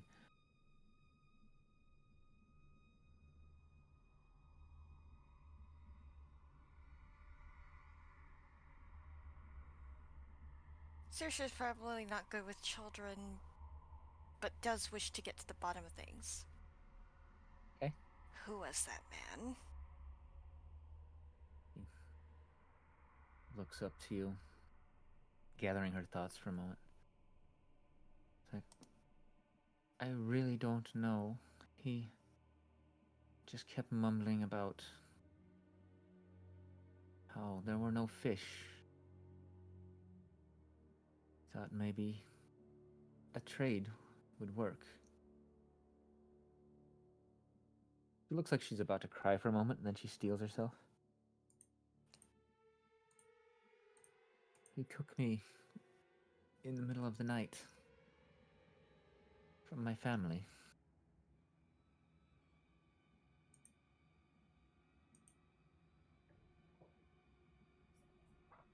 He didn't say much else. I'm sorry. We can return you to your family, little one. Don't worry. Just do you know? Do you let us?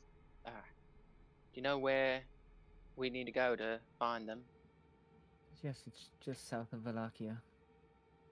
She pronounces, Alright. Wallachia kind of enunciates Wallachia. It's been a while since my son was 7. Trying to remember exactly how all of his pronunciations would have been at the time. Alright My then. father would definitely reward you. He's a very You'll be important back man. with your family soon enough. Don't. True. And it doesn't take you long to row back to shore, and it's a relatively short walk. So now, I'm going to pose a question to you as you bring the girl back. Do you go through Wallachia or do you go around Wallachia?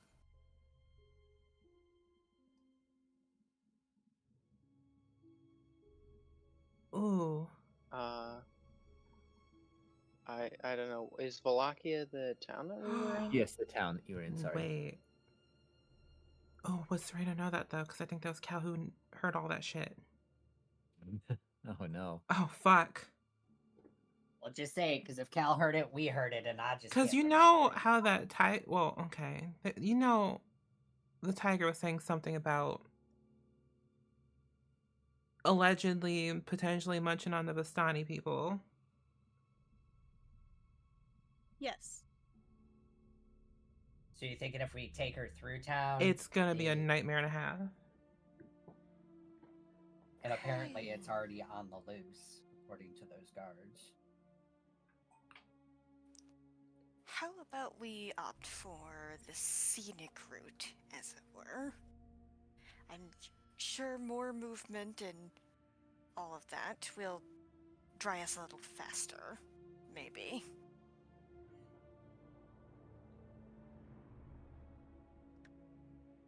Okay, so you guys are going to go around town. It's not it's really not much longer. Takes you just, a few extra minutes. Maybe 5 or 10 minutes, maybe. Let's see here.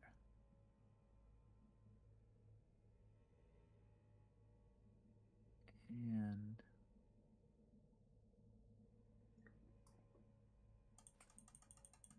let me get to the description. I really need to put bookmarks everywhere in this book so that I can easily have the description that I need, or just actually write out the description or something. So I've got them right here with me. But that would be way too easy. Mm-hmm.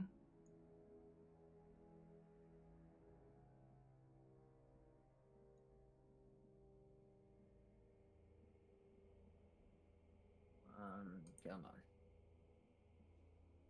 It's not the one that I thought it was.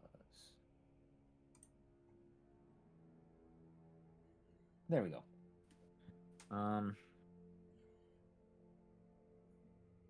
So you guys head down a small trail south of Wallachia. The woods part to reveal an expansive clearing, a small grass-covered hill with low houses built into its sides. Fog obscures the details, but you can see that these buildings feature elegantly carved woodwork and have decorative lanterns hanging from their sculpted eaves. Atop the hill, above the fog, is a ring of barrel-topped wagons that surround a large tent with a column of smoke pouring out through a hole in the top. The tent is brightly lit from within. Even at this distance, you can smell the odor of wine and horses that emanate from the central area.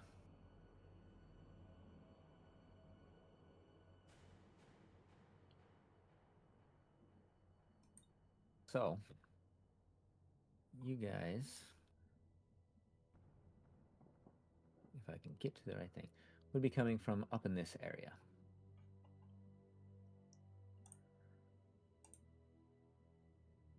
Oh, can I be that one person? I'm gonna say yes, Claire. You can always be that one Because person. I know people said they can squeeze out one more hour. Yeah. And it's been one more hour. I just want to check in. that's thank you. I just noticed it. I looked over and I was like, oh, It has been. oopsies. Yeah, this actually could be a really good spot to stop if you guys would like. Yeah, I'm barely hanging on. Yeah. Yeah, I, sounds good. I figured. Yeah, I have been Yeah. getting pretty tired, so Sounds like a good That'd plan. probably be seems for like the a good best, spot to yeah. stop. I need to retreat under the covers because the skeeters are biting me. Oh man, I don't envy you. Oops.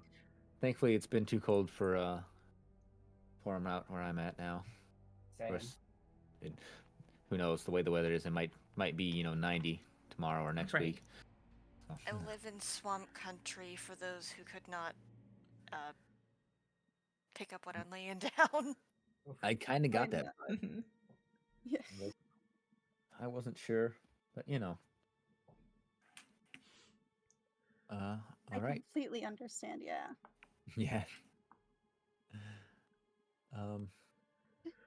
So this is, like I said, a perfect spot where we can pick up next session. Be in 2 weeks, Mhm. unless everything about what I'm thinking is wrong. But thank you guys for playing. Thank you to our new players for joining us. Happy to be here. It was very fun. Thank you for inviting us. Good. Yeah. No. For Anytime. inviting me. Yeah. I never realized I'd be having this much fun playing a somewhat assholish wizard. I love them so much. They're amazing. Thank you. It's been far too long since I've done roleplay of any kind. Oh, I understand that. Like, I think whenever Claire first talked about doing Strahd, which I was going to be a player, but then our DM backed out. Yeah.